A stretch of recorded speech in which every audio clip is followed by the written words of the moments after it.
இவ்வளவுதான அவங்களுடைய அன்பு. மகிழ்ச்சி மகிழ்ச்சி மகிழ்ச்சி. தகவல் ஆணையர் அவர்கள் மாணவ செல்வங்கள் கரவொலிகளை கனிவோடு கேட்டுக்கொள்கின்றோம். அடுத்ததாக மதிப்புக்குரிய ஐயா திரு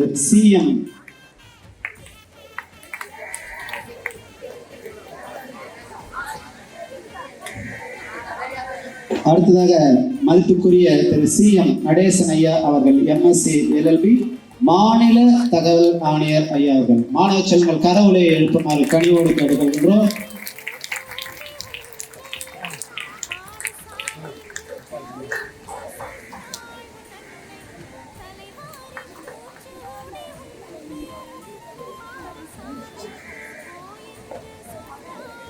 அடுத்ததாக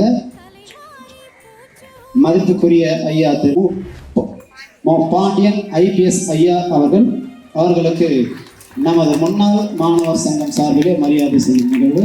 உங்களுடைய கரவொலியை கூடுதலாக எழுப்புமாறு கனிவோடு கேட்டுக்கொள்கின்றோம். அன்பான மாணவ செல்வங்களே,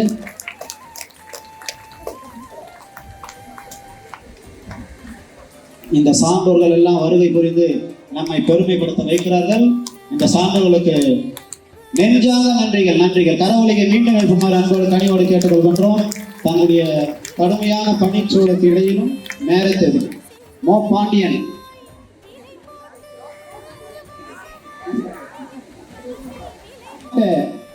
முதன்மை கல்வி அலுவலர் அம்மா மதிப்புக்குரிய திரு மோகனா அவர்கள் வருகை பெறுகிறார். கரவொலியோடு வழக்கமாக அன்போடு கேட்டுக்கொள்கிறோம்.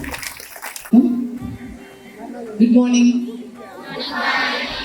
எஸ், ஸோ இன்னைக்கு பார்த்தீங்கன்னா ஒரு ரொம்ப சந்தோஷமான ஒரு நிகழ்வு. ஆக்சுவலாக நமக்கு எல்லாருக்குமே தேவை என்ன? ஒரு மோட்டிவேஷன், கரெக்டுங்களா?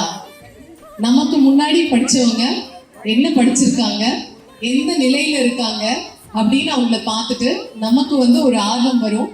அந்த ஆர்வம் இன்னைக்கு உங்க எல்லாருக்குமே கிடைக்குது. எனக்கு மேடையில் இருக்கும்போதே எனக்கு ரொம்ப பரவசத்தோடு நான் இருக்கிறேன். ஏன்னா இயக்குனர் பெருமக்கள் முன்னாடி பேசுறதுக்கான ஒரு வாய்ப்பு எனக்கு கிடைச்சிருக்கு. முன்னாள் மாணவர்களா அவங்க இந்த ஊர்ல இருந்து இன்னைக்கு ஒரு டைரக்டரா அவங்க உங்க முன்னாடி உங்களுக்கு ஒரு ரோல் மாடலா இருக்காங்க. ரொம்ப பெருமையான ஒரு விஷயம் அது. இந்த ஒரு வாய்ப்பு யாருக்கும் கிடைக்காது. ஸோ மாணவ செல்வங்களே, அவங்க எப்படி படிச்சு முனைவர் அப்படின்னு ஒரு பட்டம் 2 டைரக்டர்ஸ்க்கு முன்னாடி ஒரு அடைமொழி இருக்கு.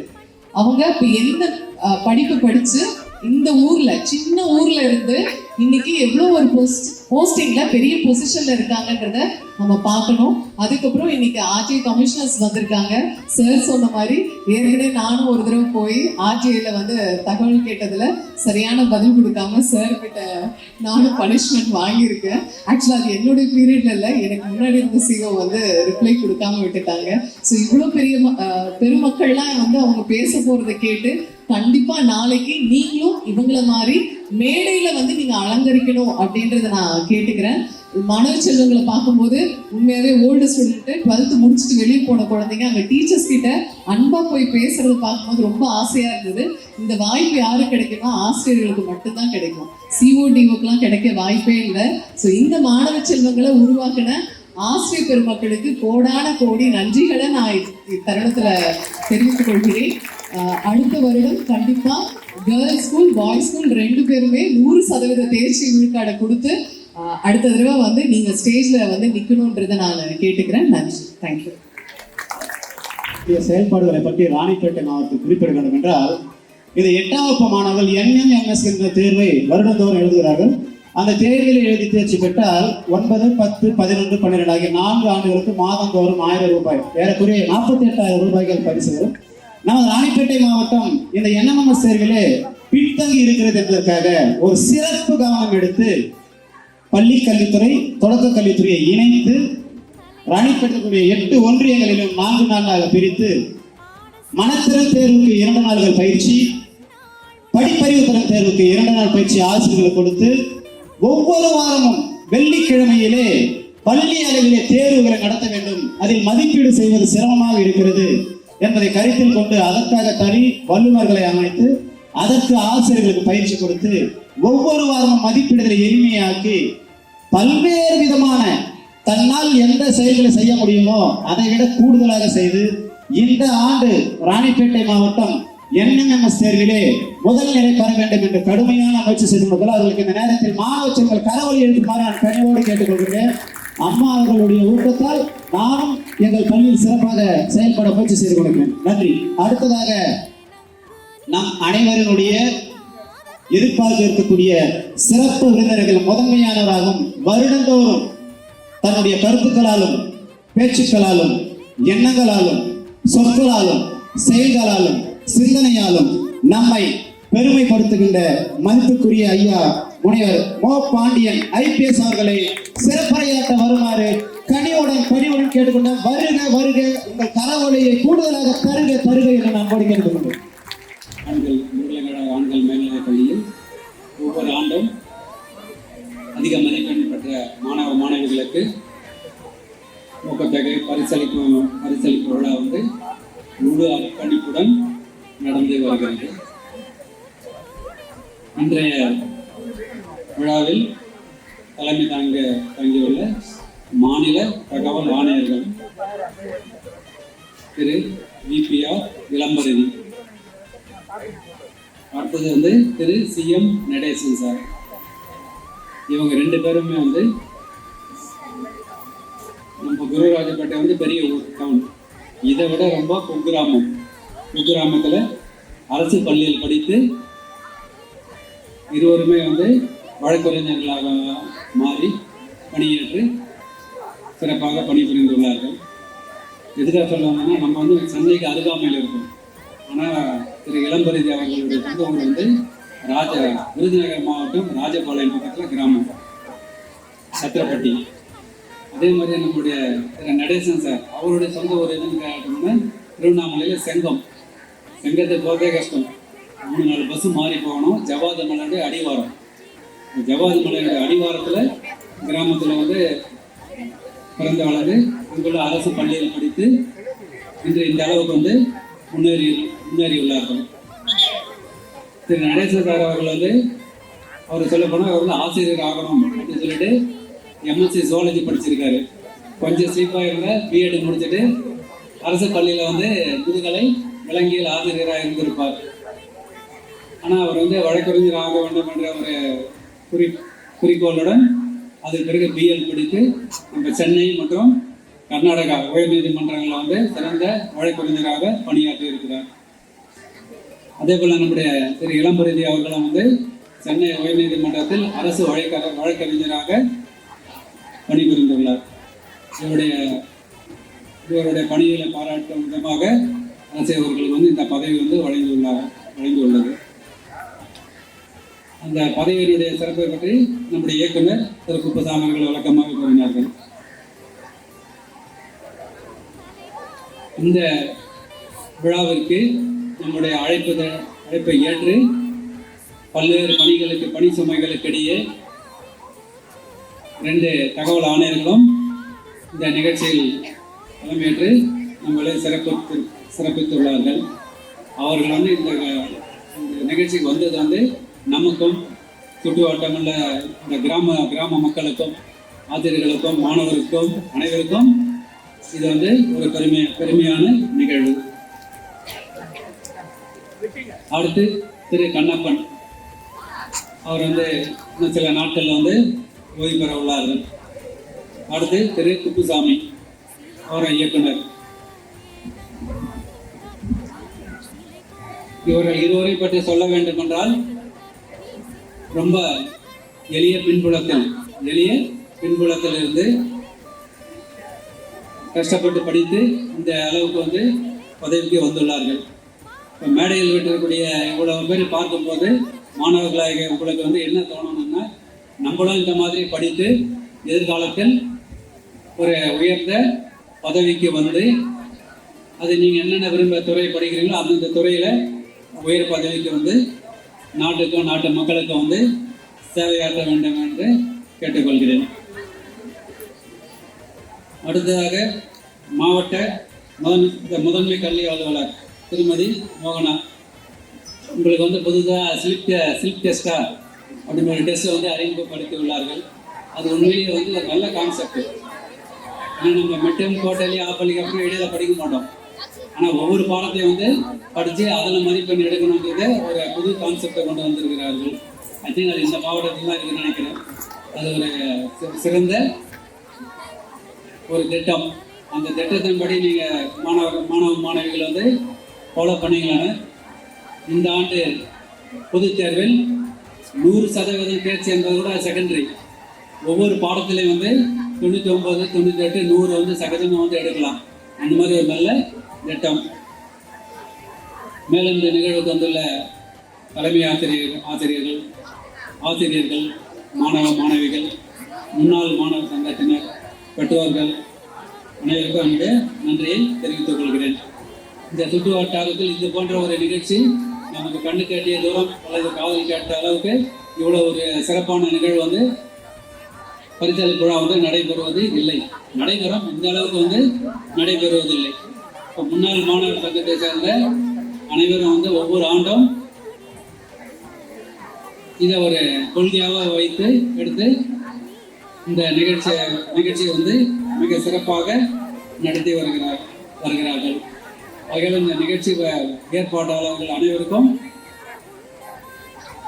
இந்த நிகழ்ச்சி நடத்துவதற்கு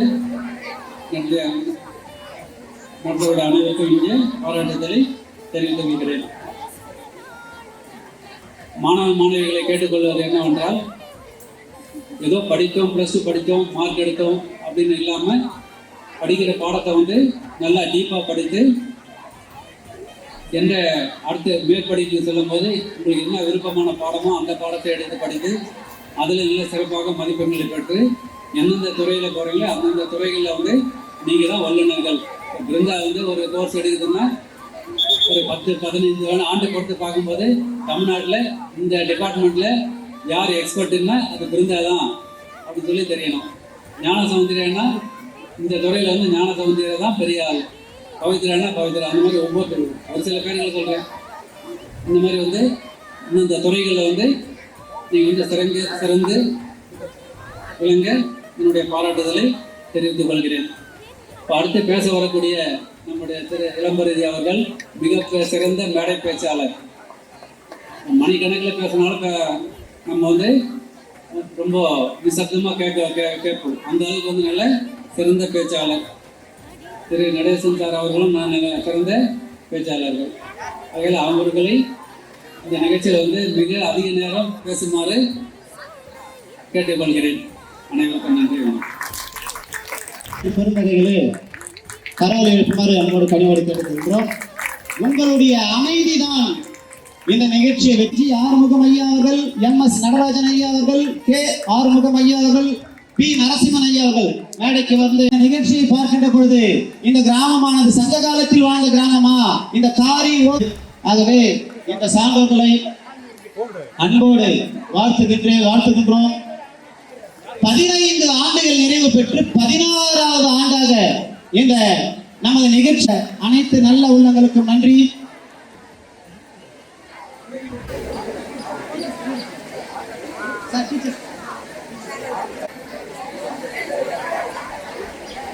நன்கொடையாளர் நிகழ்ச்சி கரவலை எழுப்புமாறு கனிவோடு கேட்டுக்கொள்கின்றோம். அன்பான மாணவ செல்லங்களே, பெற்றோர்களே, ஆசிரியர்களே, ஊர் பொதுமக்களே,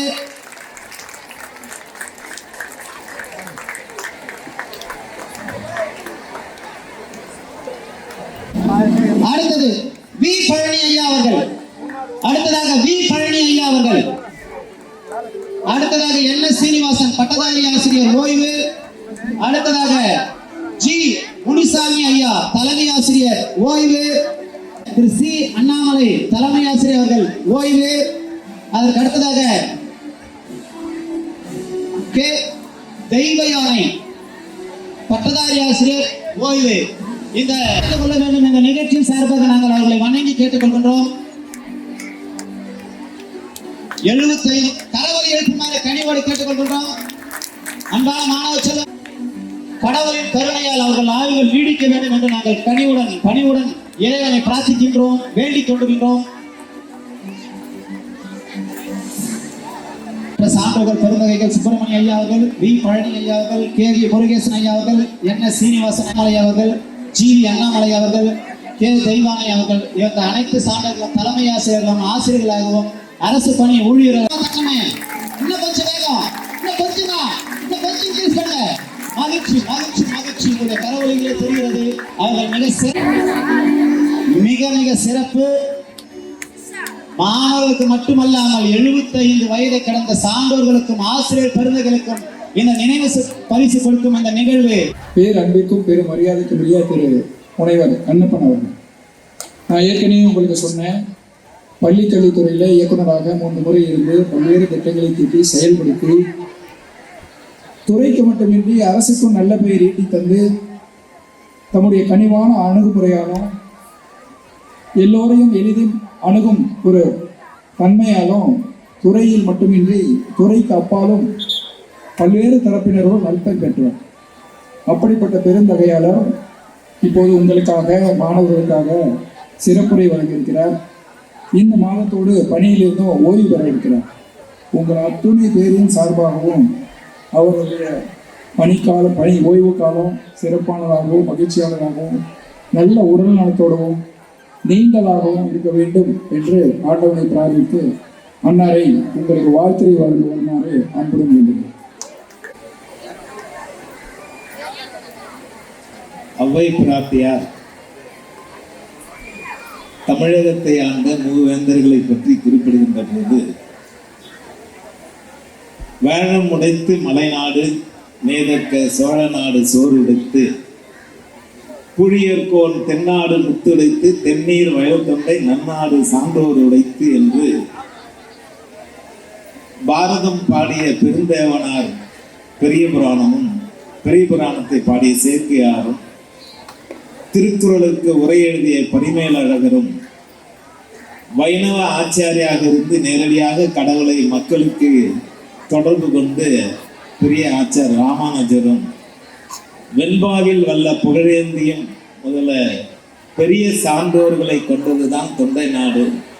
அந்த தொண்டை நாட்டினுடைய வரிசையில் இந்த பகுதியில் இருக்கிற மக்கள் எல்லாம் தமிழ் படிக்க வேண்டும் என்ற ஒரு மூத்த தமிழ் அறிஞர் தான் இங்கே வீற்றிருக்கக்கூடிய மங்களங்கிழார் என்றால் அது மிகையாகாது. அந்த மங்களங்கிழார் உருவாக்கப்பட்ட குருராயப்பேட்டை, பதுட்டூர்பேட்டை போன்ற பகுதிகளில் நிறைய தமிழ் ஆசிரியர்களை உருவாக்கி அவர்கள் மூலமாக இந்த பகுதிக்கு கல்வி கண்ணை திறந்து கல்வியில் சிறந்து இந்த பெரியவர்லாம் வந்திருக்காங்க. 75 வயசு 80 வயசு 90 வயசு எல்லாம் அவர்களுக்கெல்லாம் அந்த தமிழை கொடுத்தவர் தான் அவர். அந்த வகையில் மங்களங்கிழார் பெயரில் தாங்கிய மங்களங்கிழார் அரசு ஆண்கள் மேல்நிலை பள்ளியில் நடைபெறுகின்ற பரிசளிப்பு விழா மற்றும் பாராட்டு விழாவில் இங்கே அன்புக்குரிய நண்பர் சகோதரர் குப்புசாமி அவர்கள் குறிப்பிட்டதை போல ஒரு அரசியல் அமைப்பினுடைய தமிழகத்தினுடைய மாநில தகவல் மையத்தினுடைய மாநில தகவல் ஆணையர்களாக நம் மதிப்பிற்கும் போற்றுவதற்குரிய அன்பிற்குரிய திரு விபிஆர் இளம்பரதி அவர்களும் அன்பிற்குரிய திரு CM நடேசன் அவர்களும் இங்கே வருகை புரிந்து உங்களுக்கெல்லாம் நல்ல கருத்துகளையும் வாழ்த்துறைகளையும் வழங்க முன் வந்திருப்பதற்கு துறையின் சார்பாகவும் கிராமத்தின் சார்பாகவும் குப்புசாமி என் நண்பரின் சார்பாகவும் எனது மனமார்ந்த வாழ்த்துக்களை ஈடுபடும் பொதுமக்களுக்கு நான் அன்போடு தெரிவித்துக் கொள்கின்றேன். அதே போன்றுதான் பல ஆண்டுகளாக இந்த ஆண்டு விழாவை நடத்துகின்ற போதெல்லாம் மதிப்பிற்குரிய காவல்துறை துணைத் தலைவர் நமது நண்பர் நம்மோடு மூத்த சகோதரர் எங்களுக்கெல்லாம் குப்புசாமி எங்களுக்கெல்லாம் ஒரு வழிகாட்டியாக இருந்து காவல்துறையில் அவங்க சொன்ன மாதிரி ஒரு அடக்கமான மனிதர், அந்த சவுண்டே கேட்காம இருக்கக்கூடிய ஒரு மனிதர், ஆனால் பல சவுண்டுகளை அடக்கியவர் என்று சொன்னால் அது மிகையாகும்.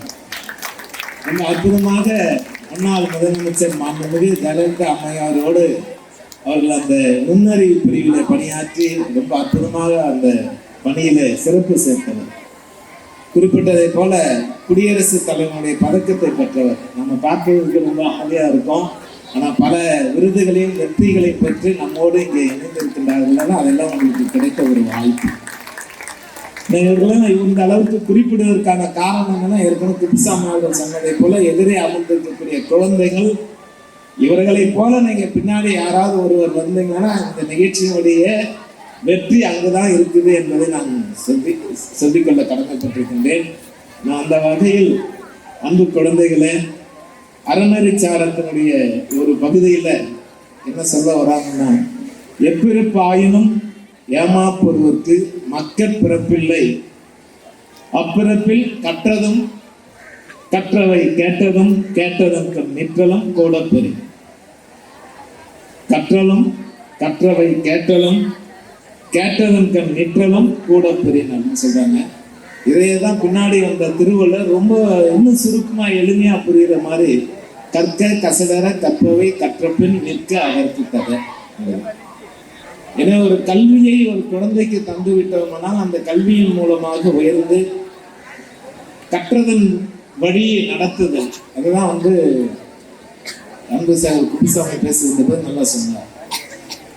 இந்த துறையில அல்லது இதே படிப்புல படிச்சவங்க இந்த உலகத்துல நிறைய பேர் இருக்கலாம். அது எம்ஏ பிஎல்லாம் இருக்கலாம், எம்ஃபில் பிஹெச்டி நாங்களாம் நிறைய படிச்சிருக்கோம் அப்படின்னு சொல்லிக்கலாமே தவிர, ஆனா அவையார் அந்த காலத்துல சொல்லியிருக்காங்க, கற்றது கைமண் அளவு, கல்லாதது உலக அளவு, கடல் அளவு உலக அளவுன்னு. அந்த வகையில தினந்தோறும் எந்த ஒரு மனிதன் கற்றுக்கொண்டிருக்கின்றானோ அவனுக்கு வாழ்க்கையிலே வெற்றி தானாக தேடி வந்து கொண்டே இருக்கும். அந்த வகையில் தான் நாங்கள் ரொம்ப பாண்டியன் சார் ரொம்ப அற்புதமா 2 ஆணையர்களை பற்றி சொன்னாங்க. திருநெல்வேலி அருகாமையில் இருக்கக்கூடிய விருதுநகர் மாவட்டத்தில் ஒரு சின்ன கிராமத்தில் அப்படின்னு சொன்னாங்க. ஆனால் அவர்களுக்கெல்லாம் ஒரு பெரிய வாய்ப்பு. அவங்க அப்பா நம்முடைய சட்டமன்ற உறுப்பினர், சட்டமன்ற உறுப்பினராக இருந்து அதிலிருந்து உருவாகியவர். நடேசன் சார் ஒரு சின்ன குக்கிராமத்துல இருந்து நம்மளை போல படிச்சு முன்னேறியவர். அவங்க எல்லாமே படிக்கின்ற காலத்துல பார்த்தோம்னா எங்கேயோ ஒரு இடத்துல இருந்து ஏதோ ஒரு ஹாஸ்டல்ல தங்கி நாமும் முன்னேற வேண்டும் என்று கிடைக்கின்ற வாய்ப்புகளை பயன்படுத்தி முன்னேறதான் மேடையில் இருக்கிறோம். ஏன்னா அன்பு குழந்தைகளை, மாணவ செல்வங்களை, ஆசிரியர்களை, இது போன்ற உயர்ந்த அதிகாரிகளை, உயர்ந்த எண்ணங்களை கொண்ட நல்ல மனிதர்களை உருவாக்குவதுதான் கல்வியினுடைய நோக்கமாக இருக்கு. குப்பிசாமி 2 சொன்னாங்க, புக்கை 1 ஆயுதம்னு எடுத்துக்கலாம்னு சொல்லியிருக்காங்க. அதை அந்த புத்தகத்தில் இருக்கக்கூடிய ஆயுதமாக மட்டும் நம்ம எடுத்துக்கணும் அப்படின்னா, அறியாமை என்னும் இருளிலிருந்து வெளிச்சத்துக்கு வரணும்னா கல்வி ஒன்றுதான் மிகப்பெரிய ஆயுதம் என்று டாக்டர் அம்பேத்கர் அவர்கள் குறிப்பிடுகிறார்கள். எனவே நீங்கள் நன்றாக கல்வி கற்பீர்களானால் அந்த கல்வியின் மூலமாக இந்த உலகத்தையே நீங்கள் வெல்லலாம் என்பதுதான் அனைவருடைய கருத்தாக காணப்படுகிறது. அதுக்கு நம்ம என்ன செய்யணும் அப்படின்னு எடுத்து பார்த்தோம்னா, பாரதியார் ஒரு பாடல்ல சொல்றார், எண்ணிய முடிதல் வேண்டும், நல்லவே எண்ணல் வேண்டும், திண்ணிய நெஞ்சம் வேண்டும், தெளிந்த நல்ல அறிவு வேண்டும், பண்ணிய பாவம் எல்லாம் பருதின் முன் பணியே போல நன்னிய முன் நசித்தல் வேண்டும் அண்ணா என்று பாரதியார் அவர்கள் காளி அன்னையை பற்றி பாடுகின்ற போது சொல்றார். ஏன்னா அன்பு குழந்தைகளே, இதுல முதல் 2 வரிகளை நீங்கள் எடுத்துக்கொள்ள வேண்டும். எண்ணிய முடிதல் வேண்டும், நல்லவே எண்ணல் வேண்டும். எனவே நீங்கள் எதுவாக வேண்டும் என்று டாக்டர் அப்துல் கலாம் அவர்கள் குறிப்பிடுவதை போல கனவு காணுங்கள் என்று சொல்லியிருக்கின்றார்கள். என்னவாக வேண்டும் என்று நினைக்கின்றீர்களோ அதுவாக மாறுவதற்கு முதல்ல உங்களுடைய எண்ணங்களில், மனதிலே அது இருக்கணும். அது இருக்கின்ற போது திண்ணிய நெஞ்சம் என்ன சொல்லலாம், உறுதியா இருக்கணும். அந்த உறுதியோடு இருந்தால்தான் வெற்றி பெற முடியும். தெளிந்த நல்லறிவு வேண்டும் அப்படின்னா குழந்தைகளுக்கு அன்பு மாணவர்கள் ஆசிரியர்களோடு இணைந்து உங்களுக்கு ஆசிரியர்களும் பெற்றோர்களும் காட்டுகின்ற அந்த வழிமுறைகளோடு நீங்கள் நன்றாக படிப்பீர்களானால், எங்களுக்கெல்லாம் ஒரு பெருமை என்னன்னா, இந்த பகுதியில் ஒரு 30 ஆண்டுகளுக்கு முன்பு பாண்டியன் சார் நாங்களாம் ஒரே ஸ்கூல்ல டீச்சராக எங்களுக்கு முன்னாடி அவர் முதல்ல ஆஃபீஸராக போனார். அதுக்கு பின்னாடி நாம் போனோம். நம்மை பார்த்து அதுக்கு பின்னாடி குப்பிசாமி அவர்கள் வந்தாங்க. எனவே இது போன்ற பல உயர் அதிகாரிகள் நம்முடைய பகுதிகளில் இருந்து வருகின்றார்கள் என்றால் அதை விட பெரிய மகிழ்ச்சி எதுவும் இல்லை. இன்னைக்கு ஒரு 90 வயசு, 70 வயசு, 80 வயசு பெரியவர்கள் எல்லாம் இங்கே இந்த விழாவை நடத்துவதற்கு நன்கொடைகளாக 1000 ரூபாய் முதல் 50,000 வரை 1 லட்சம் வரை இதை கொடுத்து இதை நடத்திட்டு இருக்காங்க. குப்பிசாமி அவர்கள் குறிப்பிட்டதை போல ஒரு 15 ஆண்டுகளுக்கு முன்னாடி பார்த்தோன்னா ஒரு 5 பேர் 10 பேர் தான் பரிசு வாங்குவாங்க. ஏன்னா இந்த பரிசு கொடுக்க வேண்டும் என்றே அது 9 மணிக்கெல்லாம் ஆரம்பிச்சு 100கணக்கான பரிசுகளை உங்களுக்கு கொடுத்திருக்கிறார். ஏன்னா இந்த பரிசுகள் சிறியதாக இருந்தாலும் கூட உங்களுடைய மனதிலே மிகப்பெரிய விதையை விதைக்கும் என்ற உயர்ந்த எண்ணம் தான் இந்த பெரியோர்களுக்கெல்லாம். இந்த விதையின் மூலமாக நீங்கள் விருட்சமாக மாறி இந்த பகுதி மக்களுக்கும் சமுதாயத்திற்கும் சமூகத்திற்கும் தொண்டாற்ற கொடுக்கக்கூடியவர்களாக நீங்கள் வருவீர்களானால் அதை விட மிகப்பெரிய சிறப்பு எதுங்க. அப்படி எண்ணி பாராட்டி போற்றியவர் தான் மங்களங்கிழார். அவர் ஏதோ இந்த கிராமத்து மக்களுக்கோ, அம்மையார்குப்பம் கிராமத்து மக்களுக்கோ, பொதுப்பேட்டை கிராமத்து மக்களுக்கோ இவரெல்லாம் திருப்பி நமக்கு ஏதோ செய்வார்கள் என்று அவர்கள் இங்கே வந்து தங்கி தமிழை சொல்லிக் கொடுக்கவில்லை. கிடைத்த தென்னையிலே படுத்துக்கொண்டு விருப்பமுள்ள மாணவர்கள் எல்லாம் தேடி பிடித்து அவர்களுக்கு தமிழ் கற்றுக் கொடுத்து இந்த பகுதியிலே இருப்பவர்களெல்லாம் தமிழ் ஆசிரியர்களாக உருவாக்கி மிகப்பெரிய ஒரு சாதனை படைத்திருக்கின்றார்கள். எனவே உருவாக்குகின்ற போது இந்த பகுதியினுடைய போராட்டத்திற்காக, வட எல்லை போராட்டத்திற்காக தன்னை ஈடுபடுத்திக் கொண்டவர், அரசியலுக்கு அப்பாற்பட்டு உழைத்தவர்கள். அந்த வகையில அவ்வளவு சிறப்பு வாய்ந்த இந்த பள்ளியில் படிக்கக்கூடிய நீங்கள் இன்று இந்த பள்ளி 2 பள்ளிகளாக, அரசு ஆண்கள் பள்ளி, அரசு பெண்கள் மேல்நிலை பள்ளி என்று மாணவர்களை எண்ணிக்கைக்கு ஏற்ப பிரிந்து இங்கே இருந்தாலும் கூட அனைவருமாக இந்த ஒவ்வொரு ஆண்டும் இந்த ஆண்டு விழாவை பொறுத்தவரை இணைந்தே செயல்படுவது பாராட்டுக்குரியது. ரொம்ப சிறப்பு அம்சம், அன்பு சகோதரர் குருசாமி அவர்கள் இந்த பெரியவர்கள் எல்லாம் போட்டு ஒரு கயிறுல கட்டி, அன்பு என்னும் கயிறால கட்டி பிணைந்து அவர்களை தொடர்ந்து அவர்களுக்கு வழிகாட்டி அவர்களோடு இணைந்து மிகப்பெரிய நிகழ்வுகளை நடத்தி கொண்டிருக்கிறார்கள். அன்பு குழந்தைகளை, நான் நினைக்கின்ற காரியத்தை நீங்கள் எல்லாம் சாதிக்க வேண்டும் அப்படின்னா முயற்சி வேணும். முயற்சி திருவினையாக்கும், முயற்சி உடையார் இகழ்ச்சி அடையார் என்று சொல்வார்கள்.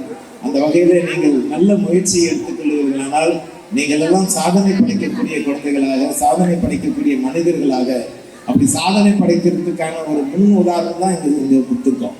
எந்த ஒரு கல்வியும் கற்றுக்கொள்வதற்கு ஒரு ஆசிரியர் வேண்டும், ஒரு குரு வேண்டும் அப்படின்னு சொல்லுவாங்க.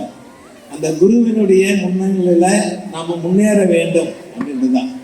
நிறைய இடத்துல பார்த்தோம்னா மகாபாரதத்துல ஏகலைவன் என்ற ஒரு மாணவன் குருவை உருவகமாக அமைத்து அதன் மூலமாக வில்வித்தையிலே பயிற்சி பெற்றார். குரு எத்தனையோ மைல்களுக்கு அப்பால் இருந்தாலும் கூட குருவை நினைத்தாலே முக்தி பெற முடியும் என்பதற்கு மிக உயர்ந்த உதாரணம் தான் ஏகலைவன். எனவே ஆசிரியர் பெருமக்கள் சொல்கின்ற கருத்துக்களை நீங்கள் முழுமையாக உள்வாங்கி இன்றைய காலகட்டத்திற்கு ஏற்ப நீங்க பெரிய சாதனை படைக்கக்கூடியவர்களாக மாறும். நம்ம ஒரு காலத்துல புத்தகமும் பிளாக் போர்டும் மட்டும்தான் நம்முடைய பள்ளிக்கூடங்களில் இருந்தது. இன்றைக்கு அரசானது 22,931 பள்ளிகளில் ஸ்மார்ட் வகுப்பறையை கொண்டு வந்திருக்கோம். 8000 பள்ளிகளில் ஐடி லேப் வந்து கொண்டு வந்திருக்காங்க. இந்த ஆண்டுல டிஎன் ஸ்பார்க் என்று சொல்லக்கூடிய புதிய பாடத்திட்டம் வருகின்றது. எனவே நவீன நடைமுறைகளுக்கு ஏற்ப அரசு மாறிக்கொண்டே இருக்கிறது. ஏறக்குறைய 1,24,00,000 மாணவர்கள் நம்முடைய பள்ளி கல்வித்துறையில படித்துக் கொண்டிருக்கிறார்கள். 55,000 பள்ளிகள் செயலாற்றி கொண்டிருக்கிறது. 5.5 லட்சம் ஆசிரியர்கள் இங்கே பணியாற்றி கொண்டிருக்கிறார்கள். மிகப்பெரிய துறை. அதனால்தான் நாங்கள் இந்த மிகப்பெரிய துறையில இருக்கும்போது சில நேரங்களில் திணறுகின்ற போது எல்லாவற்றுக்கும் உரிய காலத்துல வந்து பதில் கொடுக்க முடியாம ஆணையர்கிட்ட போய் அப்பப்போ சாரி கேட்டுட்டு வருவோம்.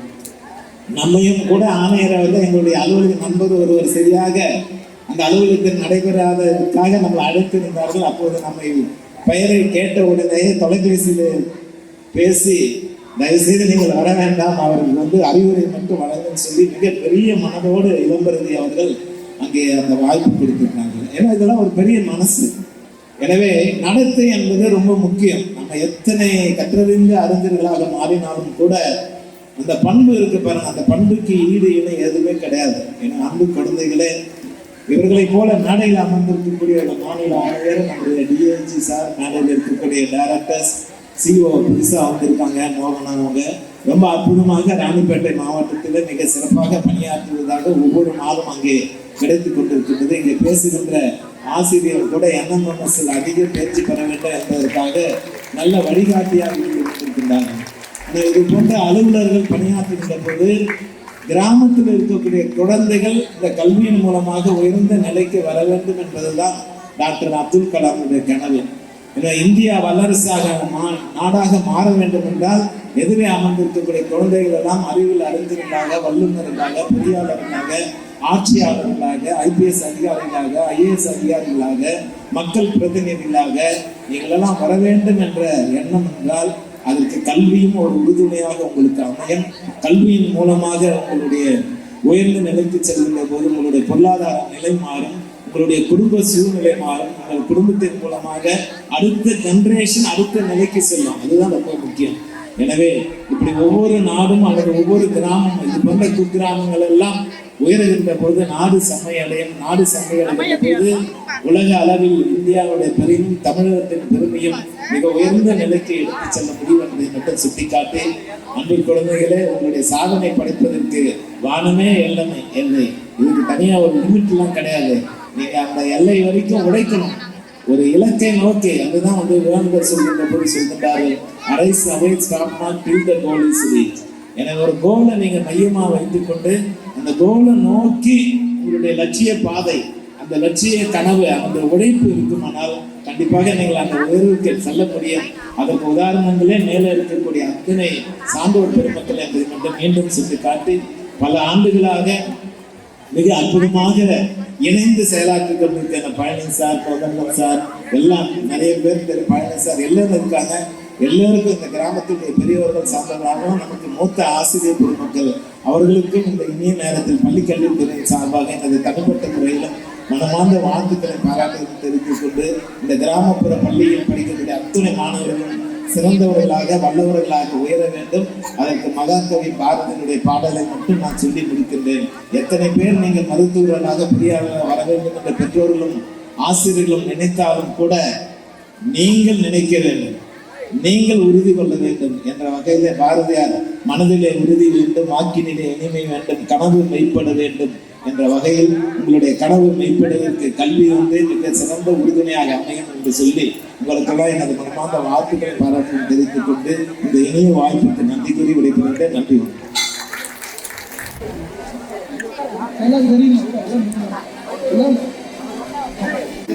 மூன்று முறை இயக்குநராக இருந்திருக்கின்றார்.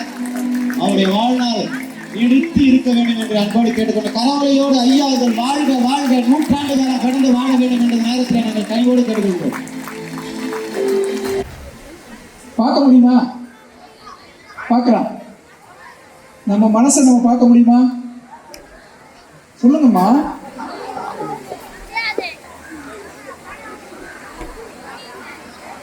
ஏன்னா மனசு ஒரு ஊமை, அதனால அதை பார்க்க முடியாதா? இல்லை மனசுக்கு காது கேட்காதா? மனம் ஒரு குரங்கு, அதனாலதான் மனுஷனை குரங்கு அப்படின்னு சொல்றாங்க.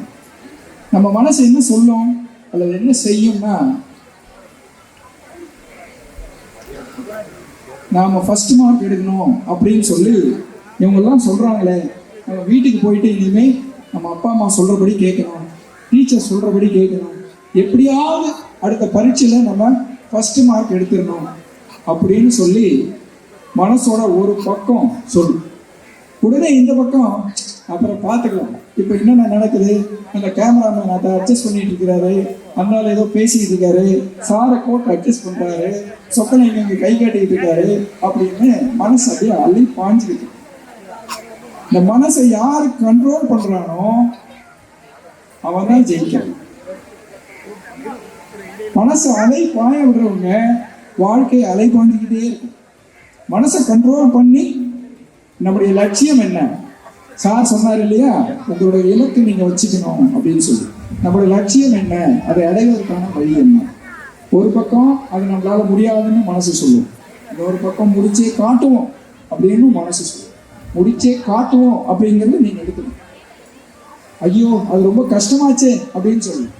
இல்லை இல்லை அதை வெற்றி கொள்வோம் அப்படின்னு இன்னொரு பக்கம் நீங்க நினைச்சுக்கணும். அப்பதான் அது சாத்தியமாகும். அப்படிப்பட்ட சாத்தியப்பட்ட ஒரு பெரிய சான்றோர் தான் இப்ப பேச போறார். யாரெல்லாம் மனதை கை கொண்டு நீதி நெறிமுறை வழுவாமல் இருக்காங்களோ அவங்க தான் நீதிமன்றம் செல்ல முடியும், நீதிபதி ஆக முடியும், நீதி சொல்ல முடியும். அப்படிப்பட்ட சான்றோர் இங்கே வருகை தந்திருக்கின்றார். மரியாதைக்குரிய மாநில தகவல் ஆணையர் திரு இளம்பரி ஐயா அவர்களை மாணவர்களுக்கு வாழ்த்துறை வழங்க வருமாறு அன்புடன் அழைக்கிறேன். இல்லப்பட்டு அடிமைப்பட்டு கடும் கொடுமைக்கு உட்பட்ட இம்மக்களுக்கு உரமூட்டி பேசுகிறது.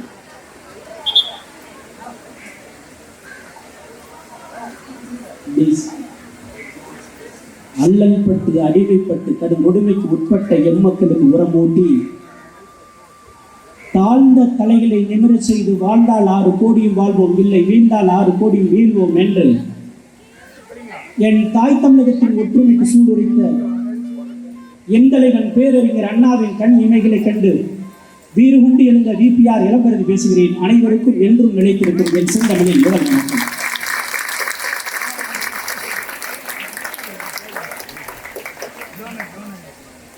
மங்களங்கிழார் அரசு மேல்நிலைப் பள்ளியில் முன்னாள் மாணவர்கள் இணைந்து நடத்தக்கூடிய மாணவ மாணவிகளுக்கு பரிசளிப்பு விழா மற்றும் பாராட்டு விழாவிற்கு தலைமையேற்று நடத்தி கொண்டிருக்கக்கூடிய இந்த மண்ணிற்கும் இந்த பள்ளிக்கும் பெருமை சேர்த்துக் கொண்டிருக்கக்கூடிய பெருமகனார் மரியாதைக்குரிய ஐயா குப்புசாமி அவர்களே, சிறப்பு விருந்தினராக கலந்து கொண்டு இந்த பகுதி மக்களுக்கே பெருமை சேர்க்கக்கூடிய வகையில் பள்ளி கல்வி இயக்குனராய் 3 முறை ஹாட்ரிக் 3 முறை இருந்த ஒற்றை தமிழராய் இந்த மேடையிலே அமர்ந்திருக்கக்கூடிய மரியாதைக்குரிய ஐயா பெருமகனார் முனைவர் கண்ணப்பன் அவர்களே, இந்த நிகழ்விலே கலந்து கொண்டிருக்கக்கூடிய முதன்மை கல்வி அலுவலர் மரியாதைக்குரிய அம்மையார் மோகனா அவர்களே, எனக்கு அடுத்து உரையாற்ற இருக்கக்கூடிய மாநில தகவல் ஆணையர் மரியாதைக்குரிய பெரியவர் ஐயா நடேசன் அவர்களே, முன்னிலை வைக்கக்கூடிய மரியாதைக்குரிய காவல்துறை துணைத் தலைவர், என்னுடைய வழிகாட்டி, என்னுடைய வளர்ச்சியில் என் தாய் தந்தையை விட அதிகமான அக்கறை கொண்டிருக்கக்கூடிய பெருமகனார் ஐயா பாண்டியன் அவர்களே, மற்றும் திரளாக குழுமிருக்கக்கூடிய முன்னாள் மாணவர் சங்க நிர்வாகிகளே மற்றும் மாணவ செல்வங்களே, ஆசிரியர் பெருமக்களே, உங்கள் அத்தனை பேருக்கும் என் பணிவான முதற்கண் நன்றியும் வணக்கத்தையும் உரித்தாக்கிக் கொள்கிறேன். ஒரு தாய் வீட்டிற்கு வந்ததை போன்ற ஒரு நிகழ்வோடு நான் இங்கே நின்று கொண்டிருக்கின்றேன். ஏனென்றால் எனக்கு முன்னே பேசிய பெருமக்கள் சொன்னதை போன்று நானும் ஒரு அரசு பள்ளியில் படித்த மாணவன் தான்.